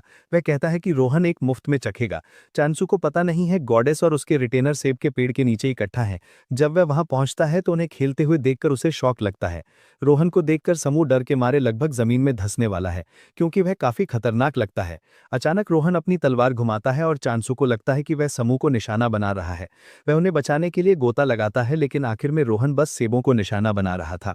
चांसू को लगता है कि रोहन ने गॉडेस की उपस्थिति को महसूस नहीं किया है, क्योंकि उसने उन्हें परिचित कहा था। तभी रोहन कहता है कि वह ब्लॉक पर ग्रोथ विशेषता को महसूस कर सकता है और इस कारण से वह रहकर ट्रेनिंग करना चाहेगा, लेकिन वह चांसू को आश्वासन देता है कि वह भुगतान करेगा। चांसू इंटरेस्टेड हो जाता है जब वह सुनता है कि रोहन भुगतान करने को तैयार है, और वह उससे पूछता है कि वह कितना ऑफर कर रहा है। रोहन मुस्कुराता है और उसे पैसे की राशि बताता है, जिसे वह फेंकने के लिए तैयार है। यह चांसू को परमानंद की स्थिति में भेज देता है, और वह तुरंत रोहन से हाथ मिलाता है और उसे अपना सम्मानित ग्राहक मानकर स्वागत करता है। रोहन उससे पूछता है कि क्या उसे लगता है कि उसका अनुरोध संभव है, और चांसू हाँ कहता है। हालांकि वह जानना चाहता है कि वातावरण आधा फट तो नहीं जाएगा, और रोहन उसे आश्वासन देता है कि ऐसा नहीं होगा। चांसू ये भी पूछता है कि क्या चीजें अचानक कहीं से भी विस्फोट तो नहीं हो जाएंगी, लेकिन रोहन उसे आश्वासन देता है कि उसे चिंता करने की जरूरत नहीं है। चांसू फिर रोहन को बताता है कि उसके पास मॉन्स्टर्स को विनिर्माण करने की शक्ति नहीं है, क्योंकि उसके पास खर्च करने के लिए बहुत ज्यादा पॉइंट्स भी नहीं है। रोहन उसे बताता है कि उसे मॉन्स्टर्स को सॉर्ट आउट करने के लिए उसकी मदद की जरूरत नहीं है, क्योंकि उसे बस कोने में एक जगह चाहिए। चांसू को यह सुनकर आश्चर्य होता है कि रोहन को बस इतना ही चाहिए। चांसू को इसमें कोई समस्या नहीं है, लेकिन वह रोहन को बताता है कि पैसे के अलावा एक और चीज है जो वह चाहता है। चांसू अपना दिल खोलकर कहता है कि वह रोहन को अपना गार्ड बनाना चाहेगा, क्योंकि जिस दुनिया में वे रह रहे हैं वह हर समय खतरे में रहने की आशंका है। चांसू को लगता है कि रोहन का रक्षा करना बेहतर होगा। आखिरकार रोहन सबसे अच्छे तलवारबाजों में से एक है। रोहन जवाब देता है कि वह चांसू के ऑफर पर विचार करेगा अगर वह ग्रोथ इफेक्ट को बढ़ा सकता है। चांसू यह सुनकर खुश होता है और वह रोहन को आश्वासन देता है कि वह हर रोज 50,000 पॉइंट से ग्रोथ रेट को बढ़ाने वाला है। इसके अलावा वह रोजाना 10 सेब प्रदान करने को तैयार है। रोहन ज्यादा सेबों के बारे में चिंतित है। वह पूछता है कि क्या उन्हें अलग तरीके से खरीदा जा सकता है। चांसू फिर उसे आश्वासन देता है कि उसे सेबों के बारे में चिंता करने की जरूरत नहीं है। मीनवाइल दोजी और अन्य डर के मारे कांप रहे हैं, क्योंकि ऐसा लगता है कि रोहन अब उनके साथ रहेगा। दूसरी ओर चांसू को लगता है कि परिचित खुश होंगे, क्योंकि उनकी रक्षा एक स्वॉर्ड मास्टर कर रहा है। चांसू मुड़कर समूह से एक अलग प्रतिक्रिया देखता है। रोहन भी यह देखता है, लेकिन चांसू झूठ बोलता है, कहता है कि समूह बस शर्मीला है क्योंकि वह नया है। चांसू ने रोहन से परिचित होने के लिए राजी करने की कोशिश करता है, लेकिन समूह इसके बजाय भाग जाता है। चांसू को अपनी आंखों पर यकीन नहीं होता, लेकिन वह शर्मिंदा को पार करके रोहन को अपना पहला अनुरोध बताता है। बाद में दोनों दूसरे ब्लॉक का निरीक्षण कर रहे होते हैं, जब रोहन को झाड़ियों के पीछे कुछ महसूस होता है। वे जांचने के लिए आगे बढ़ते हैं, लेकिन वहां एक बिल्ली लेटी हुई मिलती है। चानू को आश्चर्य होता है, क्योंकि वो हैमोल की तरह इलाके में किसी अन्य जानवर की उम्मीद नहीं कर रहा था। बिल्ली कितनी आराम से लगती है, इस वजह से चानू को लगता है वो खतरनाक नहीं है। और इससे पहले कि रोहन उसे रोक पाता, चानू बिल्ली को दुलारने के लिए उसके पास जाता है। बिल्ली जागती है और खुद पर एक बदसूरत चेहरा खड़ा देखती है, और वो ऐसे कूदकर दूर भाग जाती है जैसे उसने अभी अभी कोई भूत देखा हो। बिल्ली चानू पर फुफकारती है, जिससे उसके शरीर में लगभग ठंडी सनसनी दौड़ जाती है। स्टेटस विंडो फिर चानू को सूचित करती है कि बिल्ली वास्तव में निगेशन की अपोस्टल है, और उसने उसके ब्लॉक पर युद्ध घोषित कर दिया है। चानू को शौक लगता है कि अपोस्टल ने बस थोड़ा सा थपथपाने के कारण उस पर युद्ध घोषित कर दिया। आंखों में आंसू लिए वो रोहन से पूछता है कि क्या बिल्ली निगेशन की अपोस्टल है, क्योंकि उसने उस पर युद्ध घोषित कर दिया है। लेकिन रोहन को लगता है कि वो बेकार की बातें कर रहा है। चांसू को शक है कि बिल्ली गुस्सा है, क्योंकि उसे बिना अनुमति के छुआ गया था। चानू उनके मतभेदों को सुलझाने की कोशिश करने के लिए बिल्ली के पास जाता है, जबकि वो सोचता है कि उसे एक छोटी बिल्ली से क्यों लड़ना है। तभी रोहन उसे शौक देता है, उसे बताता है कि वो बिल्ली से नहीं लड़ेगा। रोहन कहता है कि जिन अपोस्टल से वो लड़ेगा वो बहुत जल्द ब्लॉक की सीमा से दिखाई देंगे। हैरानी की बात है, रोहन कहता है कि वो इंसान होंगे। चानू को यह सुनकर शौक लगता है, क्योंकि उसके लिए मॉन्स्टर्स को मारना आसान था, लेकिन इंसान एक अलग कहानी है। जैसे रोहन जानता है कि वो क्या सोच रहा है, वो उसे बताता है कि वो निगेशन को मारने के लिए स्वतंत्र हैं। रोहन चानूसू को बताता है कि उनके पास मंदिर में पुनर्जीवित होने का विकल्प है। चानूसू को यह सुनकर शौक लगता है, और वो रोहन से पूछता है कि क्या वो एक चेक पॉइंट के बारे में बात कर रहा है, और रोहन हाँ कहता है। चानू इसे एक अनुचित लाभ मानता है, क्योंकि उसे और उसके समूह को दूसरा मौका मिलने की ऐसी विलासिता नहीं है अगर वो गड़बड़ी करते हैं। निगेशन अपोस्टल दूसरी तरफ लापरवाही से काम कर सकते हैं, और इसके साथ आने वाले परिणामों को नहीं भुगतना पड़ेगा। चानूसू लड़ाई के लिए उत्साहित है, क्योंकि वो एक नुकसान में है, और वो रोहन से पूछता है कि क्या वो आगे की लड़ाई में उसकी मदद करेगा। रोहन जवाब देता है कि अगर वो कर सकता है तो मदद करने के लिए तैयार है। जैसा भविष्यवाणी की गई थी, निगेशन लॉयल मॉन्स्टर्स और मानव अपोस्टल्स का एक समूह ब्लॉक में दिखाई देता है। उनमें से एक के हाथ में एक मेगाफोन होता है, और वो एक जोरदार घोषणा करता है, जो चानू को खुद को दिखाने के लिए कहता है। एल्केमी मुख्यालय में हुईजिन ने शुतुरमुर्ग की पूंछ का सैंप जांच के लिए लिया है। वो सोच रही है कि चानू कितना प्रभावशाली है। वो मानती है कि चानू एक कलाकृति की मदद से मजबूत है। दरअसल एक कलाकृति एक दिव्य वस्तु है जो गॉड के करीब वालों के लिए बनाई जाती है। कभी कभी ये मृत गॉड के अवशेषों से बनती है, जो बदले में यूजर को गॉड की शक्ति का उपयोग करने का अवसर प्रदान करती है। ये सब सोचने के बाद हुईजिन को नहीं लगता कि चानू एक कलाकृति का उपयोग कर रहा है, क्योंकि उन्हें उपयोग करना मुश्किल होता है जब तक कि वो देवता के स्वभाव से मेल न खाएं। हुईजिन चीजों की भविष्य की संभावनाओं के बारे में सोच रही होती है जब यूनसू कमरे में दौड़कर प्रवेश करता है। हाइसिजिन हैरान होती है, और भी ज्यादा हैरान होती है जब यूनसू उसकी ओर चलना शुरू करता है। यूनसू के पास शुतुरमुर्ग की पूंछ का सैप है, और वो यूनसू पर चिल्लाता है और पूछता है उसे सैप कहाँ से मिला। सवाल शौक देता है, लेकिन बिना किसी शक के वो जानती है कि कुछ पागलपन फिर से होने वाला है। चानू के ब्लक में वापस अपोस्टल उससे बाहर निकलने का आग्रह करते हैं, इससे पहले कि वो उसे ढूंढते ढूंढते थक जाएं। उन्हें नहीं मालूम कि चानू और रोहन पास की झाड़ियों में छिपे हुए हैं। चानू को आश्चर्य होता है कि बंदे लापरवाही से काम क्यों कर रहे हैं, और वो रोहन से पूछता है कि क्या उसे लगता है कि ये इसलिए है क्योंकि वे मरने पर भी पुनर्जीवित हो सकते हैं। रोहन इसकी पुष्टि करता है और कहता है कि वे शायद पुनर्जीवित होने की संभावनाओं के कारण ऐसा व्यवहार कर रहे हैं। भले ही उनके पास दुश्मनों से निपटने के लिए कम समय है, चांसू को रोहन को अपने बगल में पाकर राहत मिलती है। वो मूल रूप से अपना सारा विश्वास रोहन पर रख रहा है। तभी चानू अपनी हंसिया पकड़े हुए अपने छिपने की जगह से बाहर निकलता है। अपोस्टल चानू को किसी कमजोर व्यक्ति की तरह घूरता है और वो उसे सेब लाने के लिए कहता है। एक और बंदा चानू का मजाक उड़ाते हुए उसे बताता है कि वे कम संख्या में हैं और उसके पास उनके खिलाफ कोई चांस नहीं है। हालांकि टीम घबराना शुरू कर देती है क्योंकि वे चानू को कुछ भी करते हुए नहीं देख सकते हैं, जो कि काफी अजीब है। कुछ मिनट की खामोशी के बाद चानू आखिरकार बोलता है। अपोस्टल को बताता है कि वो कचरा है और उसके बारे में चिंता करने लायक नहीं है। चानू आत्मविश्वास से भरा है कि स्वॉर्ड मास्टर उसका समर्थन कर रहा है, और इससे पहले कि निगेशन बंदे कुछ पागलपन करने का मौका मिले, रोहन उनसे निपट चुका होगा। अपोस्टल इससे गुस्सा हो जाता है और वो चानू को एम्परर एप्पल समर्पण करने का एक और मौका देता है। चानू पलटवार करता है, उसे डिपार्टमेंट स्टोर जाने के लिए कहता है अगर वो वास्तव में सेब खाना चाहता है। चानू के बड़ी बात करने के कारण अपोस्टल क्रोध से भर जाता है और वो उससे पूछता है कि क्या वो अपनी हेकड़ी के परिणामों को संभाल सकता है। चांसू उस बंदे के अहंकार को और तोड़ता है और उसे बताता है कि वह जाकर अपनी मां से वे सभी बेकार के सवाल पूछे जो वो उससे पूछ रहा है। चांसू के शब्द उस जगह पर लगे जहां वह चाहता था और वह गुस्से में अपने अधीनस्थों को चांसू को मारने के लिए कहता है। एल्कमी ऑफिस में युनसू हुजिन को परेशान कर रहा है कि उसे सैप कहां से मिला। हुजिन उसे बताना चाहती है, लेकिन वह जिक्र करती है कि ग्राहकों की जानकारी गोपनीय होती है। यूनू फिर उसे बताता है कि उसने केवल श्रम शुल्क के कारण पूछा था।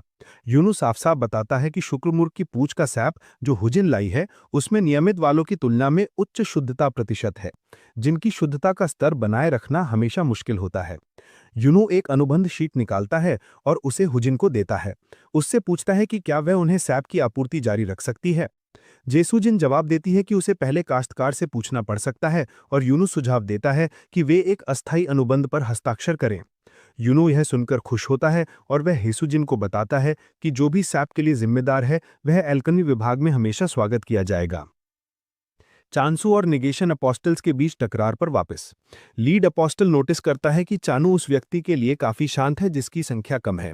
वह सोचता है कि चानू इतना आत्मविश्वासी क्यों है, और दूसरी ओर चांसू अपनी ओर बढ़ते हुए कंकालों को कैसे गिराएगा इस बारे में सोच रहा है। जैसे ही कंकाल उसकी ओर दौड़ते हैं, चानू मास डिकैपिटेशन स्किल एक्टिवेट करता है और वह पूरे कंकाल टीम को एक ही झटके में मिटा देता है। अपोस्टल को अपने अधीनस्थों को हवा में पंखों की तरह उड़ते देखकर आश्चर्य होता है। चांसू दुख बढ़ाता है और अपोस्टल को बताता है कि उसके अधीनस्थ काफी कमजोर हैं। चांसू घड्डियों के ऊपर खड़ा होता है और अपोस्टल से पूछता है कि क्या वह आत्मसमर्पण करने के लिए तैयार है। हालांकि अपोस्टल किसी डी रेटेड किसान से हारने वाला नहीं है। अपोस्टल एक गोला निकालता है और गोले का उपयोग करके वह हरक्यूलस नाम का एक विशाल मॉन्स्टर बुलाता है। हरक्यूलस अपने बाईं ओर एक शेर का सिर लगाए बिल्कुल भयानक लगता है। डर से भागने के बजाय चानू अभी भी अपोस्टल को बुरा भला कहने का एक तरीका ढूंढ लेता है। उसे बताता है कि वह नाम देने में बहुत बुरा है। अपोस्टल चानू पर हंसता है, उसे बताता है कि वह अपने कार्यों पर पछताने वाला है क्योंकि हरक्यूलस बहुत पैसे का हथियार है। अपोस्टल फिर हरक्यूलस को चानू के पीछे जाने का आदेश देता है। हरक्यूलस अपना विशाल मुक्का चलाता है, लेकिन वह आसानी से उससे बच जाता है। इससे पहले कि हरक्यूलस कोई और कदम उठाता था, चानू अपनी हंसियां उस पर घुमाता है और एक ही बार में उसे आसमान में भेज देता है। हरक्यूलस जमीन पर गिर जाता है। अपोस्टल को शॉक देता है, जो पहले से ही हरक्यूलस कितना मजबूत है इसकी डीगे मार रहा था। अपोस्टल दर्द में रोता है, कहता है कि हरक्यूलस एक मॉन्स्टर है जिसे वह पिछले 10 सालों से इकट्ठा कर रहा था, और चांसू ने उसे ऐसे गिरा दिया जैसे है कुछ नहीं है। अपोस्टल फिर अपनी अधीनस्थ सोया एक चौथी पीढ़ी की अपोस्टल की ओर मुड़ता है ताकि लड़ाई में शामिल ना होने के लिए उसे डांट सके। सोया उस बंदे को याद दिलाती है कि वही था जो आत्मविश्वास से चानू के पीछे गया था, और उसे कोई कारण नहीं दिखता कि एक किसान से पीटे जाने के बाद उसे शिकायत क्यों करनी चाहिए। सोया उस बंदे को बताती है कि वह अपने हाथ गंदे करने को तैयार है, लेकिन उसे अतिरिक्त शुल्क मिलेगा। आखिरकार उसकी भूमिका रास्ता दिखाना और कुछ नहीं थी। चांसू मुस्कुरा रहा है और पूरी चीज के बारे में उत्साहित हो रहा है, जब तक कि सोया अपनी निगाहें उस पर नहीं फेरती और उसकी आंखें लाल हो जाती हैं।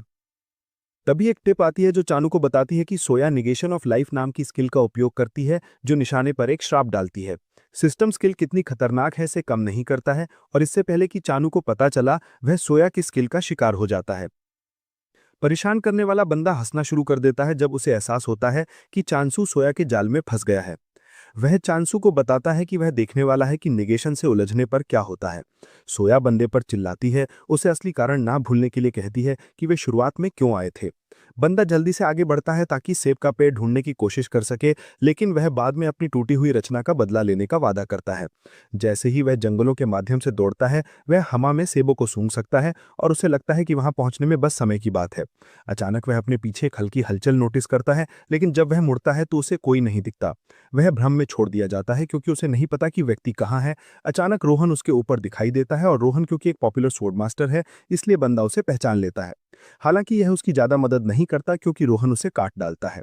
इस बीच चांसू अचानक अपनी आंखें खोलता है और खुद को धरती पर वापस पाता है। आखिरी चीज जो उसे याद थी वह थी निगेशन से लड़ना, लेकिन मैं अचानक कहीं और दिखाई दिया था। उसे एहसास होता है कि चीजें उसे जो पता है उससे पूरी तरह से अलग दिखाई देती हैं। तभी उसके माता-पिता उसे पीछे से अपना नाम पुकारते हुए सुनाई देते हैं। वह मुड़कर देखता है कि उसके माता-पिता वास्तव में वहां खड़े हैं और उसका चेहरा खुशी में चमक उठता है क्योंकि वह उनकी ओर दौड़ता है। वह उनकी बाहों में कूद जाता है और आंसू उसके चेहरे पर लुढ़क जाते हैं क्योंकि वह उन्हें कसकर गले लगाता है। चांसू जोर से रोता है, दोनों से पूछता है कि वह अब तक कहाँ थे और वह उनसे भीख मांगता है कि वह फिर कभी कहीं न जाएं। अचानक उसका सबसे बड़ा डर उसके सामने फिर से होना शुरू हो जाता है। उसके माता-पिता उसे एक तरफ धकेल देते हैं और वे दूर चले जाते हैं जब वह चीखता है, उनसे ना जाने की भीख मांगता है। चांसू दर्द में चीखता है, लेकिन अचानक रोहन उसे अजीब से सपने से बाहर खींचता है जो वह देख रहा था। चानू को रोहन बताता है कि वो सोया की चाल का शिकार हो रहा था और उसने जो देखा वो असली नहीं था। चानू को बचाने की कोशिश में रोहन ने सोया के हाथ पर वार किया था और उसे यकीन नहीं हो रहा था कि रोहन जैसी हस्ती ऐसी जगह पर है। सोया घुटनों के बल गिर जाती है और चांसू गुस्से से अपनी हंसिया लेकर उसके पीछे जाता है, उसे रुलाने के लिए सजा देने को तैयार। हालांकि रोहन उससे पहले सोया तक पहुंच जाता है और उसे काट डालता है। सोया दलदली पानी में दफन हो जाती है और रोहन अनावश्यक दखल देने के लिए माफी मांगता है। हालांकि चांसू को गुस्सा नहीं आता, बल्कि वो शुक्रगुजार है। चांसू फिर सुझाव देता है कि वे बेस पर वापस चलें, जबकि वे गलबली को साफ करने के लिए वापस आएंगे। वो रोहन से पूछता है कि उसकी भविष्य की योजना क्या है और वो खुलासा करता है कि उसकी योजना दुनिया की सबसे मजबूत ताकत बनने की है। हालांकि पहली चीज जो वे करने जा रहे हैं वो है हर आसपास के ब्लॉक पर कब्जा करना। वो रोहन से पूछता है कि क्या वो इसमें मदद करना जारी रख सकता है और रोहन उसे आश्वासन देता है कि जब तक वो उसे सेबों से भुगतान करता है उसके पास मना करने का कोई कारण नहीं है। चांसू फिर रोहन को आश्वासन देता है कि वो उसे जितने सेब चाहता है उतने देने वाला है। जब वे बेस पर वापस चल रहे होते हैं तो वो उनका सामना फिर से काली बिल्ली से होता है और चांसू रोहन से बिल्ली के साथ क्या डील है पूछता है। रोहन आराम से उसे बताता है कि बिल्ली 7 विपत्तियों यानी 7 कैलेमिटीज में से एक है, एक क्षेत्रीय शिकारी। ये चांसू को शौक देता है क्योंकि उसने सोचा था कि बिल्ली एक सामान्य दोस्ताना बिल्ली है और उसे एहसास होता है कि उसने जाने बिना ही खुद को मरवा लिया होगा। दूसरी ओर निगेशन सिपाही चानू के खिलाफ लड़ाई हारने के लिए खुद को एक सेल में बंद कर पाता है। उसे सिस्टम बताता है कि उसके फैक्शन और चांसू के निम्न स्तर के फैक्शन के बीच अत्यधिक अंतर के कारण एक सरचार्ज पेनल्टी लगाई गई है। उसे सजा के रूप में 1 मिलियन गोल्ड कॉइन्स का भुगतान करना जरूरी है और ये बंदे को शौक देता है क्योंकि उसे नहीं लगता कि शक्ति का अंतर उचित है। वो पैसा देने से इनकार कर देता है, ये दावा करते हुए कि चांसू का समर्थन एक स्वॉर्ड मास्टर कर रहा था।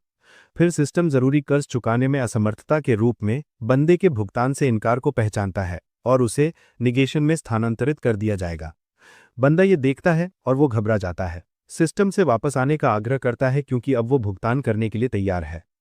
तभी उसे अंडर डेथ मॉन्स्टर्स उसकी सेल से बाहर खींच लिया जाता है और उसकी स्थिति को बदतर बनाने के लिए एक डरावनी निगेशन अपोस्टल दान्हा दिखाई देती है। वो बंदे से कहती है कि अगर वो मौत से बदतर किस्मत नहीं भुगतना चाहता तो सावधानी से समझाए कि क्या हुआ। बंदा दान्हा को बताता है कि उसने एम्परर एप्पल के लिए खेती की जगह ढूंढ ली है। दान्हा को लगता है कि बंदा अपनी जान बचाने के लिए झूठ बोल रहा है, लेकिन वो कसम खाता है और कहता है कि रोहन ही वो था जिसने उसकी योजनाओं को बाधित किया था। दान्हा अभी भी इस पर यकीन नहीं करना चाहती क्योंकि वो अच्छी तरह जानती है कि अगर रोहन ने चानू के साथ लड़ाई लड़ी होती तो क्षतिपूर्ति बहुत ज्यादा निर्धारित नहीं की गई होती। दान्हा बंदे को लगातार बताती रहती है कि वो सच कह रहा है। वो जिक्र करता है कि सोया भी हार गई थी और ये दान्हा के लिए एक आश्चर्य के रूप में आता है। दान्हा फिर जहां वो बैठी थी वहां से उठती है और वो बंदे की ओर चलती है। जैसे ही डरावनी लेडी उसकी ओर जाती है तो बंदा लगभग अपना छोटा मर्दाना अहंकार खो देता है। दान्हा फिर बंदे को बताती है कि वे सोया को जिम्मेदार नहीं ठहरा सकते, जिसका मतलब है कि उसे ही अपनी विफलता के परिणाम भुगतने पड़ेंगे। दान्हा शैतानी से मुस्कुराती है और बंदे को बताती है कि उसके पास एक प्रस्ताव है। वो बंदे का सिर पकड़ती है और उसे एक अनुबंध के तहत डालती है, जो उसे तब तक कैदी बनाए रखेगा जब तक कि वो उसकी इच्छाओं को पूरा नहीं करती। वो बंदे को खेती की जगह जाने और उस पर काम करना शुरू करने के लिए कहती है। बंदा बहस करता है कि यह असंभव है, लेकिन दान्हा उसे धमकी देती है कि अगर वो सहयोग नहीं करता है तो वो उसे एक अंडर डेथ में बदल देगी। वो उसे बताती है कि इस गड़बड़ी से बाहर निकलने का एकमात्र तरीका सेब खेती की जगह में घुसपैठ करने का एक तरीका ढूंढना है। दोस्तों, यहीं पर वीडियो का अंत होता है। अगर आपको ये वीडियो पसंद आया तो कमेंट सेक्शन में नेक्स्ट पार्ट कमेंट करें। साथ ही चैनल को सब्सक्राइब करें, घंटी दबाएं और वीडियो को लाइक करें। देखने के लिए धन्यवाद और अगली बार मिलते हैं।